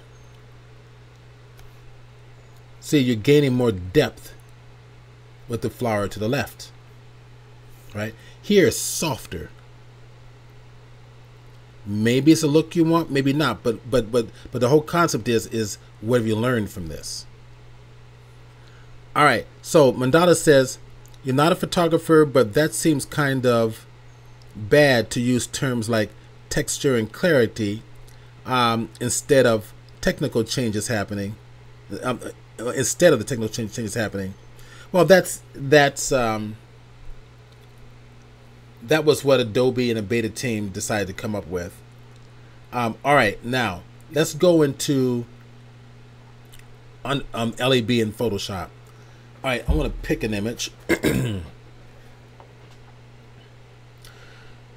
And let's pick this one here. All right, now this is a raw file, a CR2 Canon raw file, and it looks like the leaves are pretty saturated, and they're not really. I mean, it just I'm looking at it, it looks fairly flat, but we're going to address this using a values. Now, what we're going to do is we're going to open this up in Photoshop. Now, if I hit Enter key, it's going to bring it up into ACR automatically. So instead of use ACR to mess with the values here, I'm going to leave it alone. And what I really want to focus on is going to be, oh, Photoshop crashed again. Don't we hate that when that happens? Send crash. I don't want to send anything. We're in the middle of a presentation right now, so I don't want to send crash report. So I'm going to target this one. Command R once again, and that'll automatically open Photoshop. There we go. All right, so I'm gonna go over here to the optics, and I want to make sure remove chromatic aberration and use profile are both targeted. They're both checked. All right, so now once done, I'm going to click done.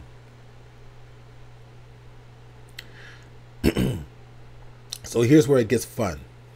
I clicked done. I didn't click open, did I?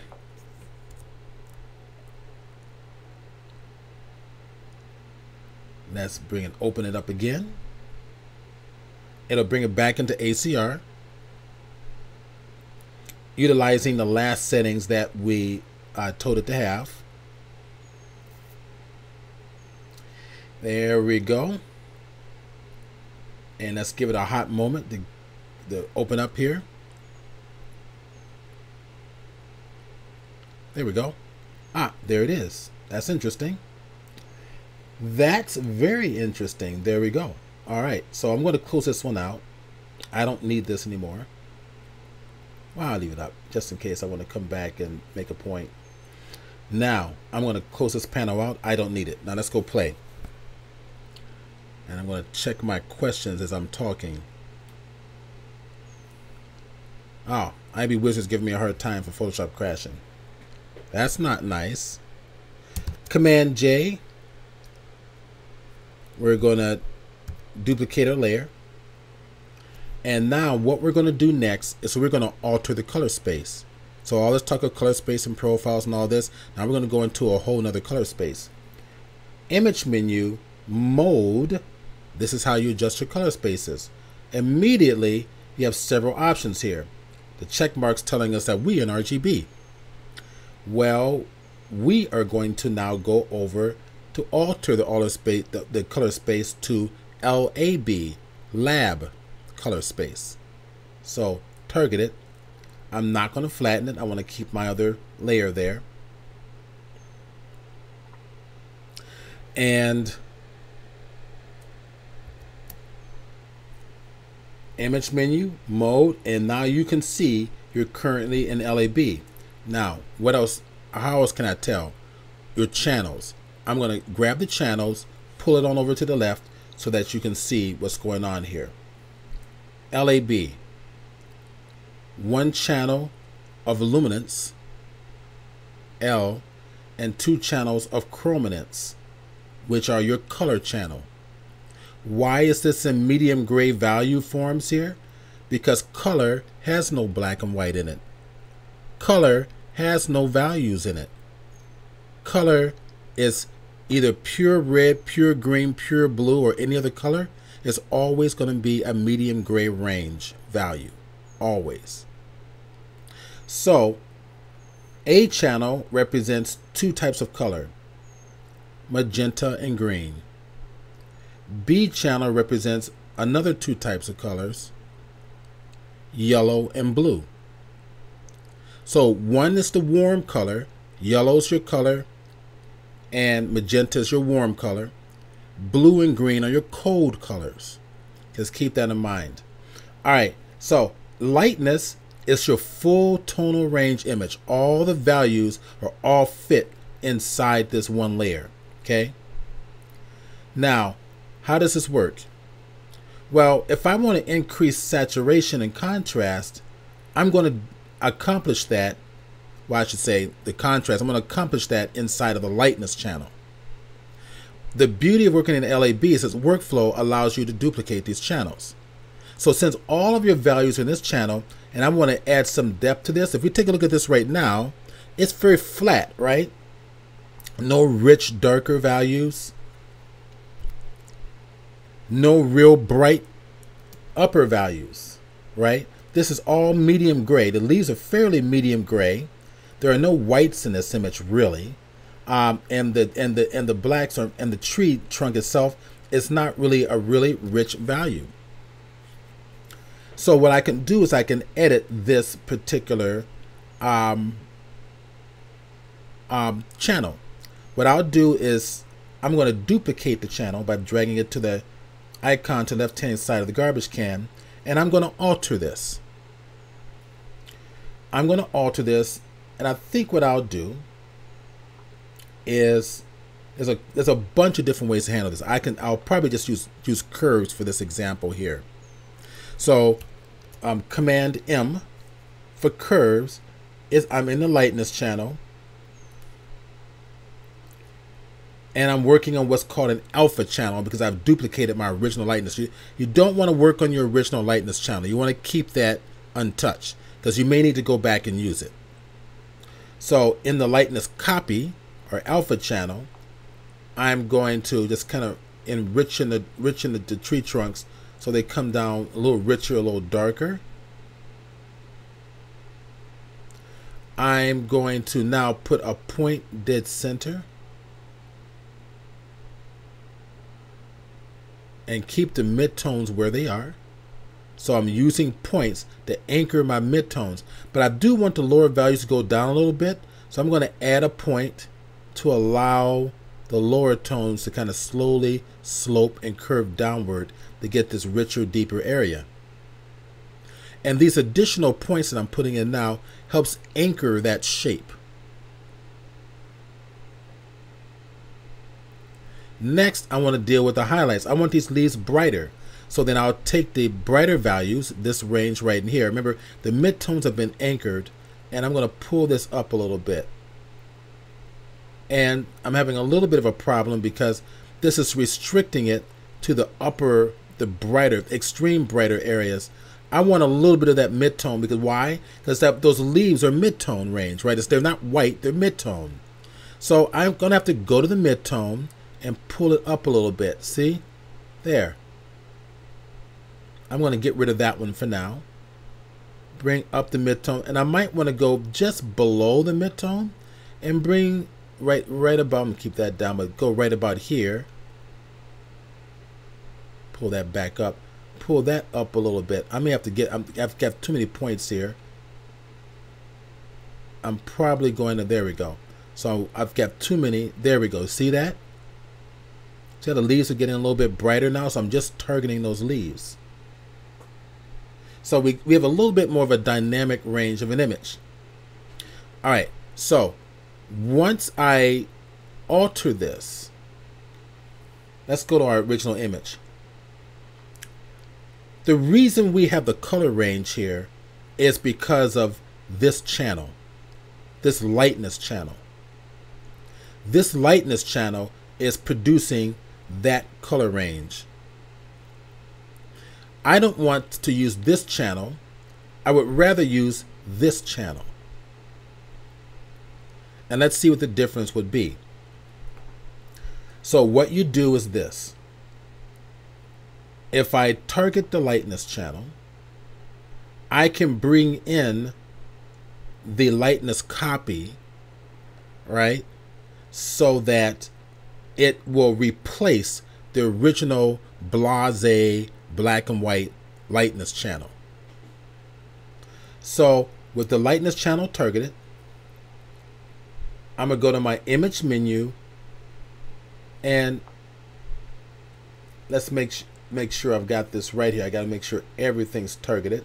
I got to make sure the right layer is targeted. There we go. Now go to my lightness with the right layer targeted. That was the reason why apply image didn't show up. We have to have the layer targeted, so just keep that in mind. I'll get working in alpha channels and forget my layers isn't targeted. So now apply image, apply what? Let's look at this. By default, it applies image in multiply blend mode. I'm going to take it back to normal.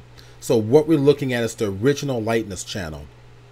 So what I want to do is take it into this channel. That's what apply image means. Whichever layer or channel you have targeted, you're going to replace it with something else from somewhere else. So now what we'll do is we will go get what? Not the lightness channel, drop this down, the lightness copy, and replace it. See? So now the lightness copy is replaced. And now if we click OK and turn on the visual, see the difference? All right.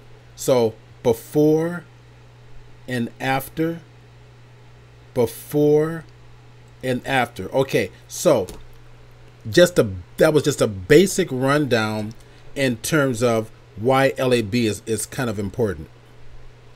Because I can produce some nice strong depth here and color just by manipulating the tones. Now there's a whole bunch of a slew of other techniques to really enhance that color. If we have time, I'll share that with you. But for right now, let's look at another option. Now remember, from the very get-go, I talked about this presentation being based on working in RGB and LAB at the same time. Now I'm looking at this image here, right? And I'm thinking, okay, I want to go in here and mess with this a little bit. I want to add more detail in the shadow areas in the trunk. The leaves could look a little bit nicer. I need Adobe Camera Raw, right? So with that layer targeted, I can go back to Adobe Camera Raw under the filter menu and Camera Raw filter, right? Okay, that can be handy. Now, what I prefer to do is this, because most filters are not always available in LAB. We're still in LAB. So I want to edit that black and white a different way. Let's go back to the LAB composite, turn off the top layer to turn on the original background. This is the original layer, and I'm going to duplicate this lightness channel again to make another alpha channel, right? Now from here I'm going to select it. So Command A, I just selected all the black and white information. I'm going to go back to layers, make a brand new layer, and Control V for paste. All right, what's going on here? Let's go back to this channel. Command C. Oh, it's empty. Oh, you know what? Duh. All right, we got to go to this layer then. All right, so if we hit here, go to our lightness channel, the original lightness channel, Control C. It should copy that. Go back to my layer, Control V. There it is. There we go. Again, I didn't have my layer targeted. All right, now there is my black and white layer, and this time I'm going to want to take this into Adobe Camera Raw. But not all of my filters are going to be available in LAB as they are going to be available in like right here. See, Camera Raw is not available. So this is what we're going to do. I'm going to right click on the right hand side of this layer. Come over to the side here. Right click. And what I'm going to do is tell it to become a smart object. We're still in LAB, but I want to be working in RGB. So it's now a smart object. Now what we're going to do is double click on the smart object to go inside of that. Come up here to image menu mode, get it out of LAB and put it into RGB. Okay, so now we're in RGB, and while we're in RGB, guess what else I can do? I could possibly right click. I'm going to set up my walk-in pen for Photoshop here. I'm going to go my walk-in properties. I'm going to go to grab Photoshop real quick because I just really realized my bottom click is not set to a right click. So if I go to my pen properties here, I want that bottom click to be a right click. So clicks, right click. I want the middle click to be to resize my brush. So I'm going to go to my keyboard modifier, and I'm going to go to my Alt, left and right Alt, and then right click, and that's, and the middle button is going to resize my brush. And then the top I'll leave alone. It was set for right click, but I like the bottom to be for right click. Okay. Let's get back into Photoshop. So now with the bottom click, I've got my right click here. All right. So right click here, convert to smart object. Remember, we're inside a smart object inside of another smart object. The smart object that is inside of is in LAB color space. The smart object that I'm altering inside that LAB color space is an RGB color space, which now all of my filters and tools will be available in RGB. So I made this a smart object also because if I want to go to filter and apply Adobe Camera Raw techniques, it becomes non-destructive within that LAB color space. So now I can come in here and use these wonderful tools for enhancing my darks and my lights and so forth. So it's a flat looking image. I'm going to let it finish thinking because, oh my goodness. So remember those bugs you guys were talking about? Bing, we got another one. So we've been having crash problems. I'll tell you what I'm going to do. Let's do this. Let me reduce this file. Maybe that's going to help. Maybe working in RAW is causing a little bit of an issue. So Command R.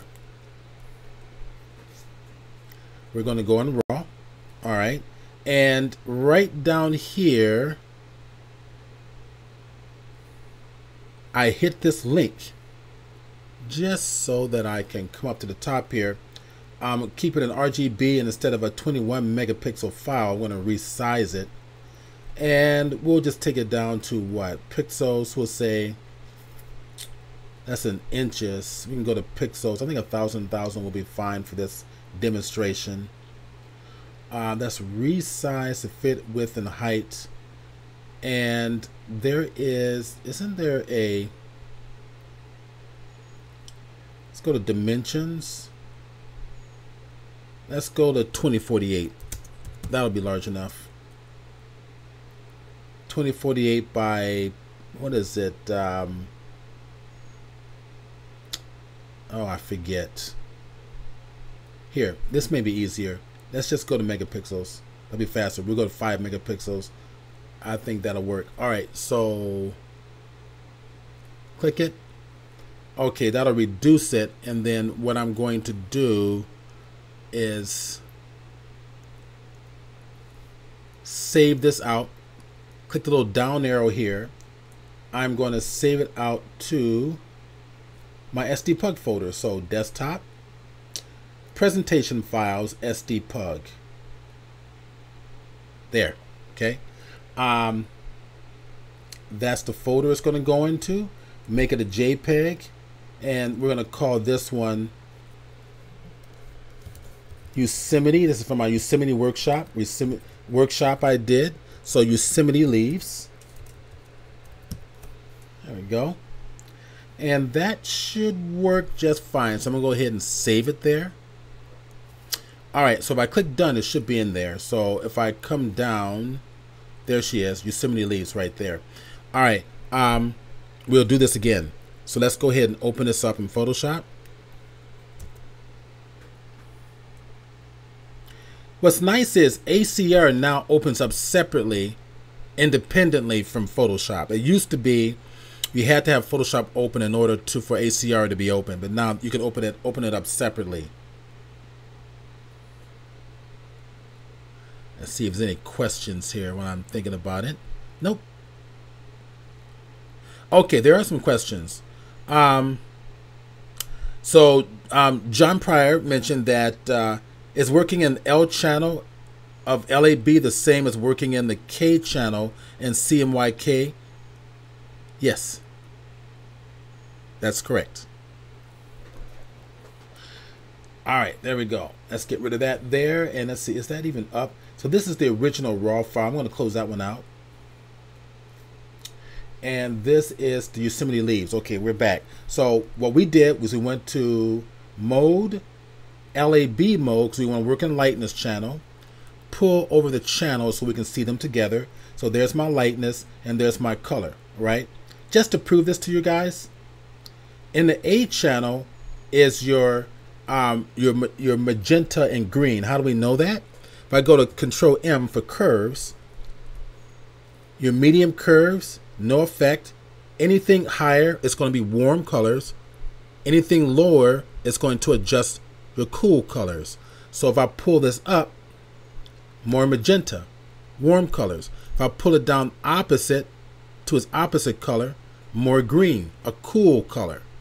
Warm colors are above the medium line, cool colors below the medium line. Cancel this out, go to B channel, Control M or Command M for curves. Above are your warm colors. B, and the way I remember this is B for blue, opposite is yellow. Up toward yellow, warm color. See that's being affected. Pull the curves down the opposite direction. That's going to color correct for your cooler colors, toward your cooler colors. Okay, that making sense? And of course, the RGB, we did do curves earlier on the lightness. You saw that already. So we're going to go duplicate my layer. Just Command J. Okay, now we're going to make this a smart object because we're gonna work in RGB simultaneously being inside of LAB. So I want to make adjustments to this. In fact, what I could do is, let's make adjustments this way. Let's go back over here and duplicate the lightness channel just to have it. Okay. There's the lightness channel. Control C for copy. Command V for paste. Oops, I don't want to do that. I want this here. Command A. All right. Now I'm in a blank layer up here, so I'm going to grab the original background. But from the original background, I'm going to grab that channel. So we have to have that color layer selected. Control C for copy. Come back up here to the blank layer and Control V for paste. Okay, there we go.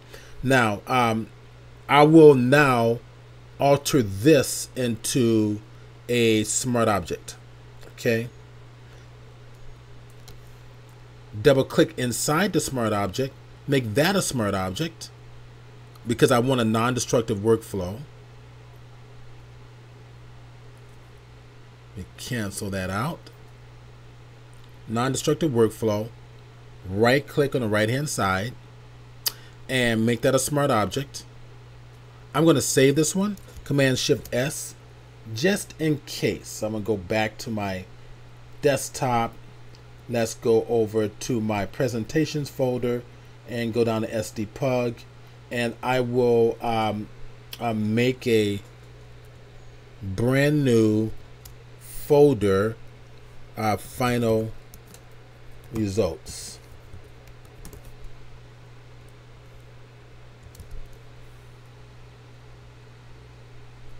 Let's get inside that folder.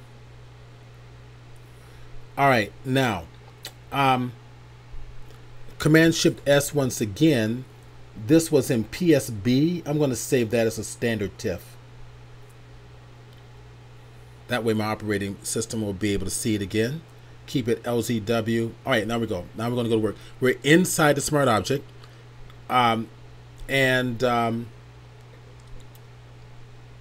Inside this smart object, did I change it to RGB? I did not. So let me rasterize this layer just to be safe, because that's going to maintain the LAB element. So standard layer, inside the smart object, change this to RGB. Now we're working in RGB. Okay. Now that we're working in RGB, this layer here, I'm going to make that a smart object because I want the next step to be non-destructive. Come over here to filter. Let's go on over to a Camera Raw filter.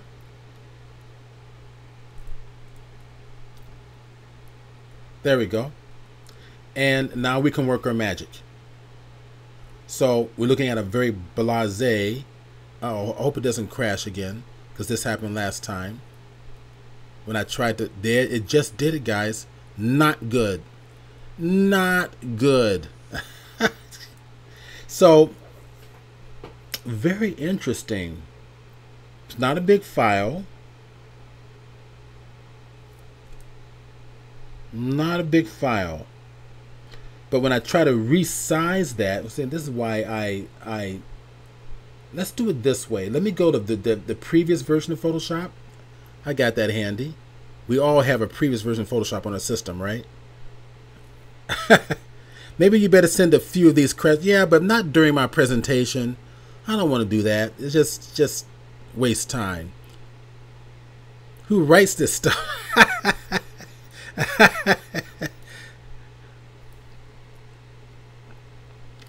All right, let's go to Photoshop. Come on, Photoshop, get on up here. There we go. This is the previous version of Photoshop. Let's see how it works. I'll bring it on over for you. Luckily, I saved that file, right? So, Mandala says he has CS3. And IB Wizards is asking me if I fed the squirrels. I don't have any squirrels in my yard, by the way. Time to convert to Affinity. It's not quite as powerful as Photoshop just yet. All right, let's go to Open. I saved the file already. Let's go over to my desktop. And let's go over to my presentations folder. And let's go back down to my SDPUG. There we go. Final results. And we'll get to TIFF file. There we go. All right, we're back. Okay, so layers. So I made that. Oh, interesting.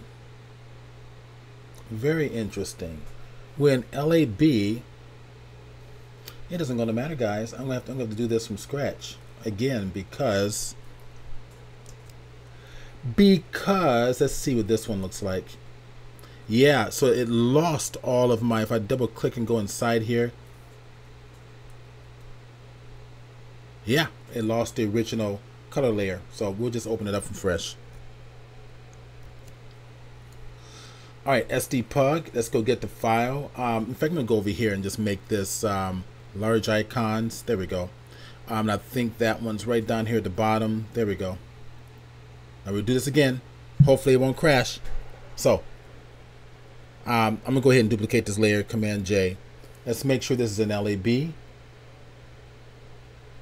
It is now in LAB, don't flatten. Okay, let's go get our channels. Bring it on out. Okay, and I think what I will do for this one is I want to just mess with this tonal range, the lightness channel, right? Command A, Command C. I should be able to Command V. There we go. Now I'm going to save it. Save as. Final results. Yosemite leaves. There we go. So I'm going to save it in case something happens and it crashes. All right, here we go again. Let's go over to make this a smart object. So right click, make it a smart object. I'm still in the LAB mode, just to remind you. You know that because your channels are in LAB. Okay. Here we're going to go inside this smart object. So double click it. And then we're going to go to inside the smart object. We're going to turn it to an RGB. And we are going to save that. Okay. I'm going to come back out to the other file and I'm going to save that because they're two separate files, because I'm paranoid something's going to crash. Now, we duplicate this layer, convert the smart object. Maybe it's converting the smart object that's causing the problem. I want it to be non-destructive, so I tell you what, I will rasterize this. We'll keep it rasterized. I'm just kind of like using my intuition here. Now here, I'm going to come over here, go to Filter, directly to Camera Raw. You guys try it with this rasterized. That way you can maintain a non-destructive workflow. We're going to go to the top, and we're going to start working with this one. So Control Plus, kind of getting a little closer. And we're going to kind of look at this. I'm thinking, let's bring up the values a little bit for shadows, midtones, and highlights. Too much. That's going to brighten my leaves, but that's also going to brighten my lower tones, which is exactly what I want. Because that way I'm pulling out detail in these lower areas. I can also accomplish the same thing by going to my shadows and probably bring those up a little bit. See that there? There we go. So that opens up the detail for my shadow areas. Thus, it's making everything flat as heck, right? We don't want flat. But now that I have the shadow areas with plenty of detail in there, that affords me the ability to go over to dehaze. And then dehaze is going to target those extreme darker areas and bring back there. See, that's strong. That's stronger. All right. So we're starting to gain some depth from this. Now, dehaze in this previous version isn't as strong. So I'm going to have to go to the blacks possibly. Maybe to the shadows. Shadows are a little high. Maybe I'll bring down the shadows a little bit. There we go.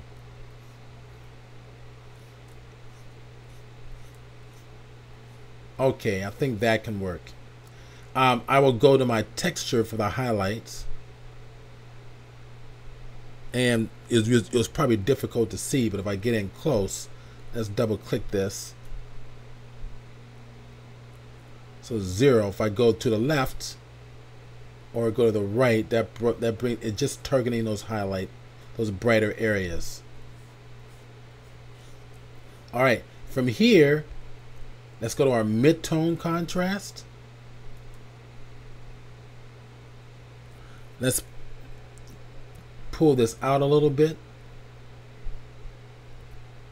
And personally, I'm thinking, let's go to the highlights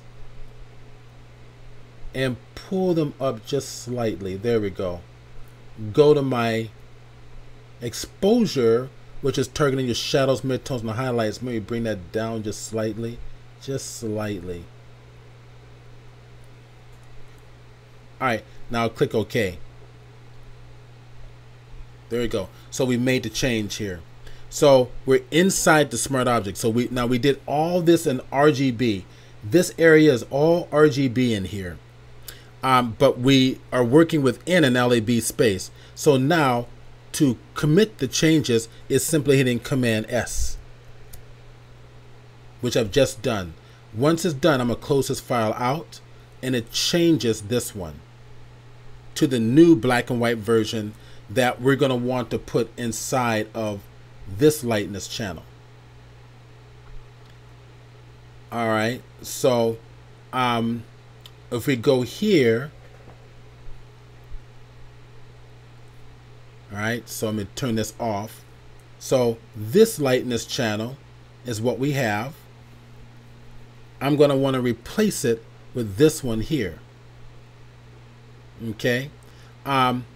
Now think, once you have this, I'm going to turn this one on so that we can gain that lightness channel here in this view. And then I'm going to take this lightness channel and just duplicate it. And that's going to turn that to an alpha channel that we can always go back and use, right? So once it's there, we go back to our original color layer. Now down here, let me kind of pull this down. We still have our new channel that we just created. I'm going to go back to the image.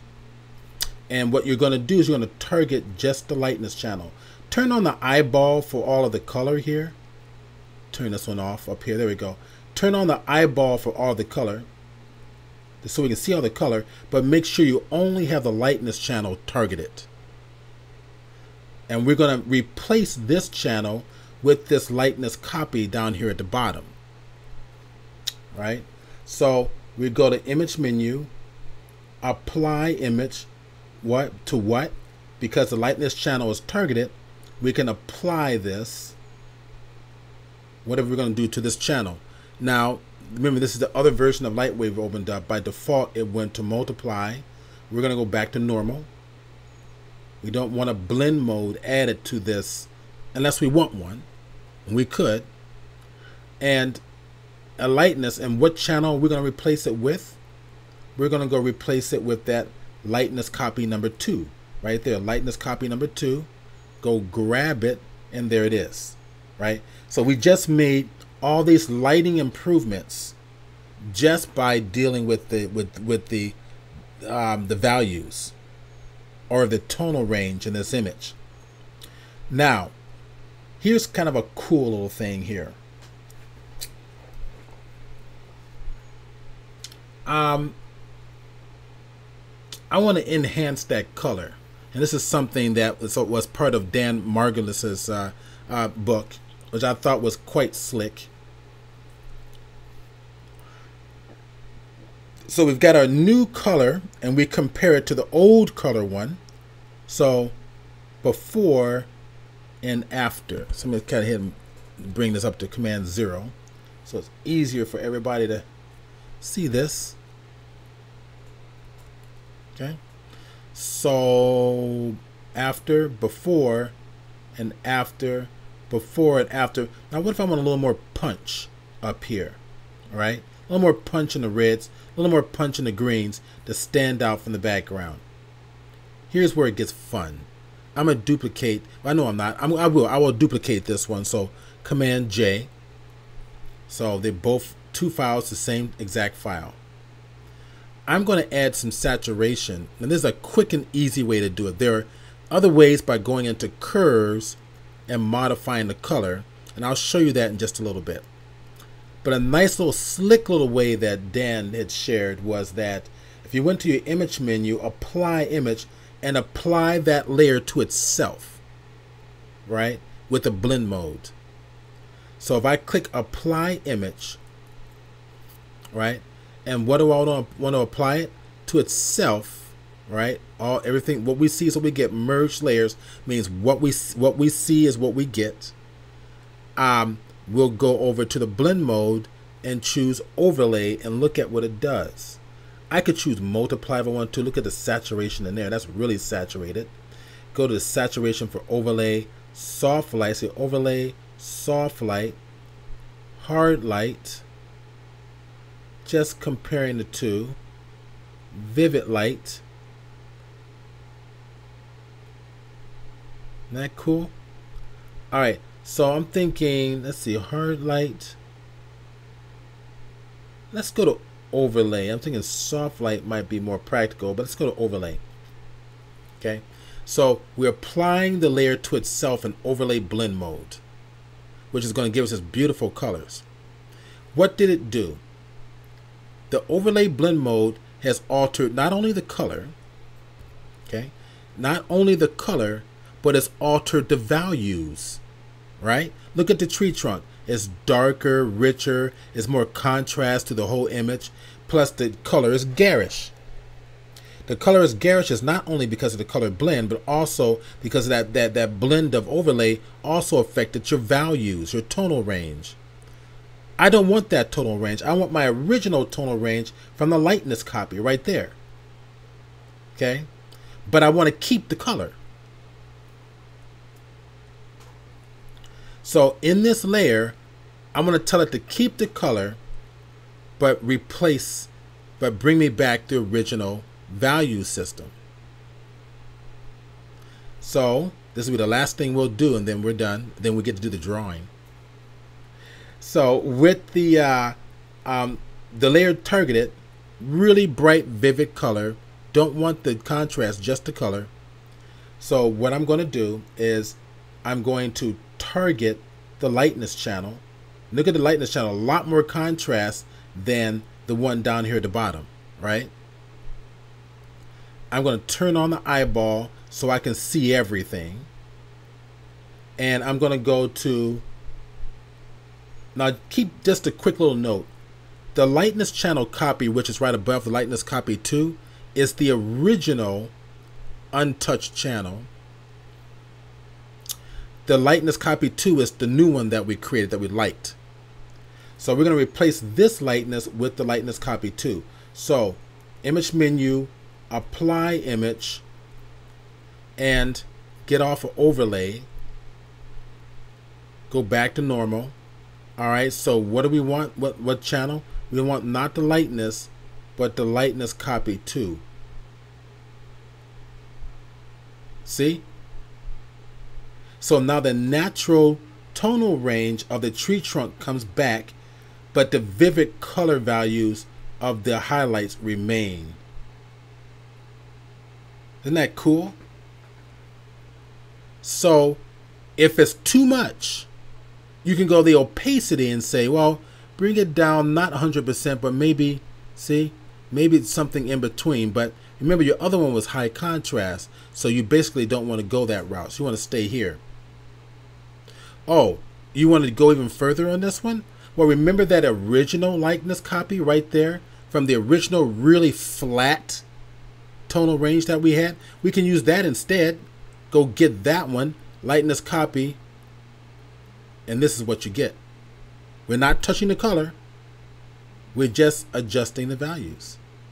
So that one, I don't care for that much. Even if I bring down opacity, I'm not liking, I'm not feeling the love there. So I want to go back to my lightness copy 2. That, I think that's a little better image, and target OK. All right, so here is before, and there is after, and then this is like the original. So original, after, and then with the overlay blend mode, keeping the color but maintaining the value system. You see that? See how the values are not changing? It's just the color that's changing. You can separate all that out. Isn't that cool? Very cool technique. So Rescuer says, now that's awesome. It is. It really is awesome. And there's a lot more I can show you. But we don't have time for it. We have to do the drawing. So we've got 2 copies of the plugin that I want to give away. And what I'm going to do is I'm going to get my, let's see, I got my notepad here, right? I'm going to grab the notepad. And in notepad, I'm going to put in a number. And the person who's come closest to this number will win a copy of the plugin. So I'm going to go to, okay. So we got 2 copies. So 1 to 100, put your number in. Now, what I'm going to need you to do is, if you win, you need to send me an email. I'm going to type in my email right now, steve@chromeillusion.com.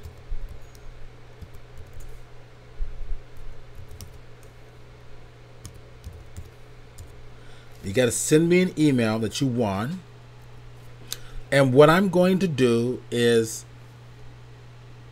we'll give you 2 chances to win. We'll do 2 drawings. So I'll do 1 number and we'll do it again. See, looking at the numbers here, cool.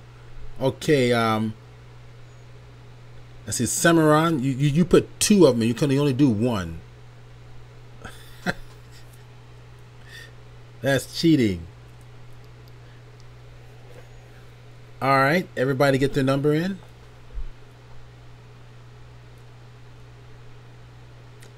Okay. So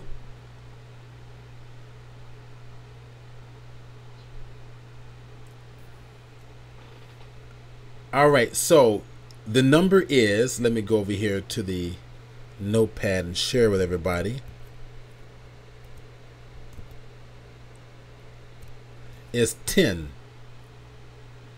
So the person who's got closest to it is Faye. All right, so Faye Barsh, who's our administrator, already, Faye, you already have a free copy of this. I already sent you the codes for this, because for appreciation of us giving them this presentation, they've given all the admins a free copy. So what I'm going to do instead is go to the next person that's closest to my number, and that person looks like, oh, I gotta get my slider here working here. There we go. I think it's Dreddy 3, closest to 10. I think that's the next person. Is that right? So Dreddy, yeah, okay, good. All right, so I get my email address. I just put it in there. All right, send me an email that you want, and then I'll send that directly to them. For them, I'm going to, this darn thing drives me nuts. There we go, we'll do it this way. Dreddy, congratulations. Now we're gonna do it again, guys. So what I'm gonna do is I'm gonna put in this little star thing here. Yes, you did, Faye. There was a while back I told you they were giving us a copy. It was through Facebook Messenger. Okay, put in a number from 1 to 100 again, and I'm going to do it again and get this out of the way.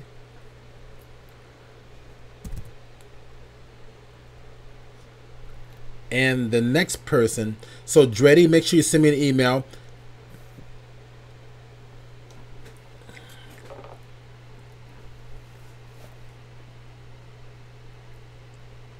Maybe it was David that I told that to. David's probably the one that I told you get a copy. I have the codes. I'll send them to you.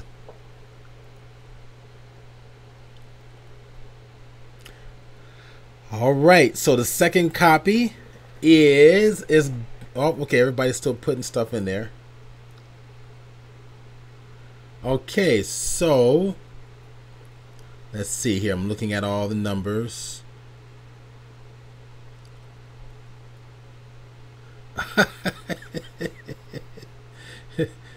Cynthia Anna 75 would take 66. Okay, so it looks like the winner is going to be, all right, another one of those. What are you doing putting stuff in here, David? You get a copy already. So my number is 88. All right, I think David comes close, but David, you already get a free copy. So I'm going to go to the next one, which is closest to 88, which I think is that 97? Is that right? It's 97. So that's going to be Ruscular.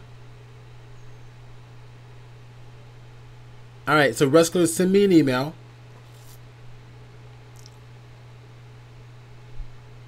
Yeah, send me an email.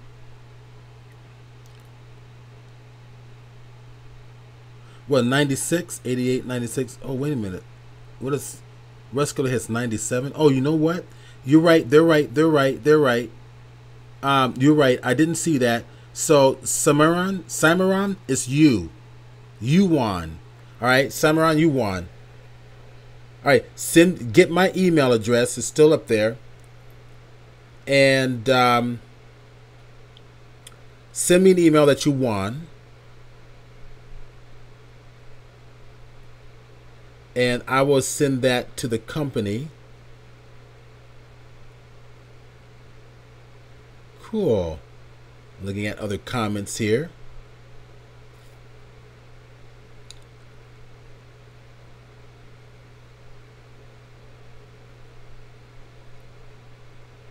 go. And I'll go ahead and paste in my email address once again for your convenience.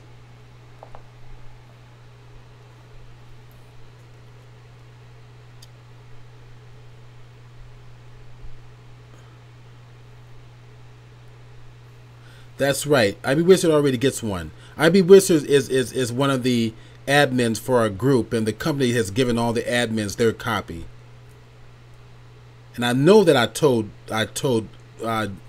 David, who's IB Wizard, because I told him when we talked on the telephone.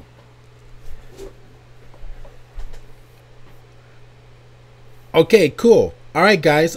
Thank you so much. Now, I will be doing another stream tomorrow. Something else important. If you're not on the Photoshop Users Group mailing list, let me give that to you right now. Make sure you get on it. And I'm going to copy it now.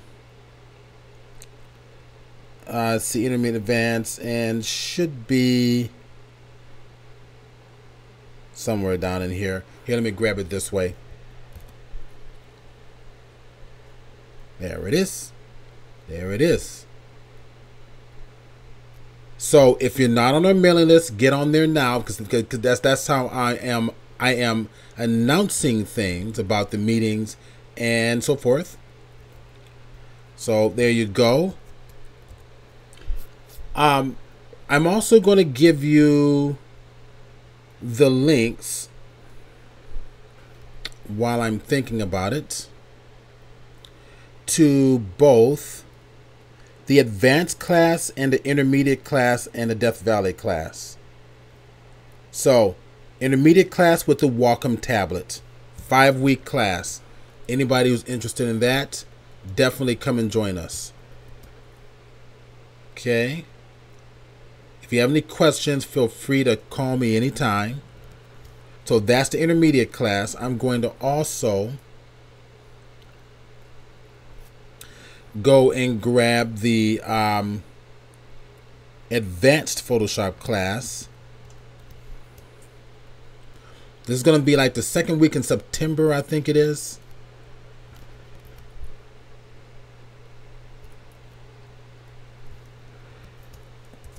And then one last one, the Death Valley class coming up. I think you guys would absolutely love that one. It's absolutely fabulous.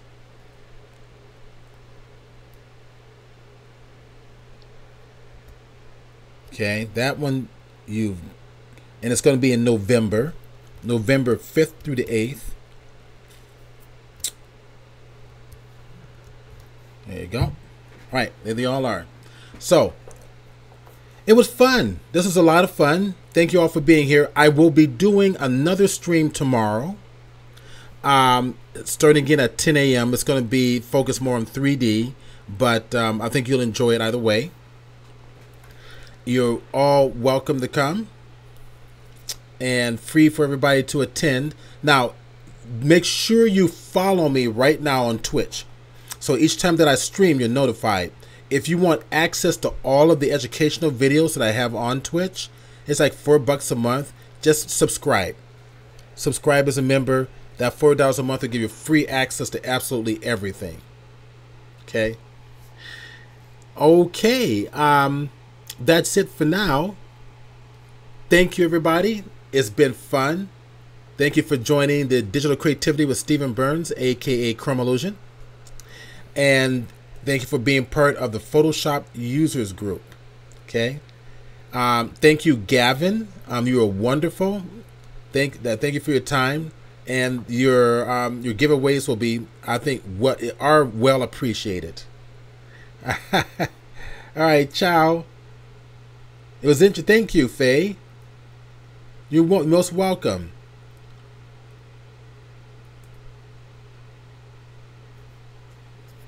Ruscular, I sent your subscription to the Creative Cloud. You should have been notified. I saw the email that she responded to. Check your email and make sure that you haven't missed it. If you haven't seen anything, send me a follow-up email saying that you didn't see anything, and I'll respond again. But I know I saw her responding to your email address. Oh, yes, you did get it. You did. Okay, yes, you got it. Okay, good, good, good. Very good. I'm glad to hear that. Enjoy it. Yeah, Rescuer won the 1 year Creative Cloud last time, and we're going to start doing the giveaways again. Okay, you have a question. Your question is...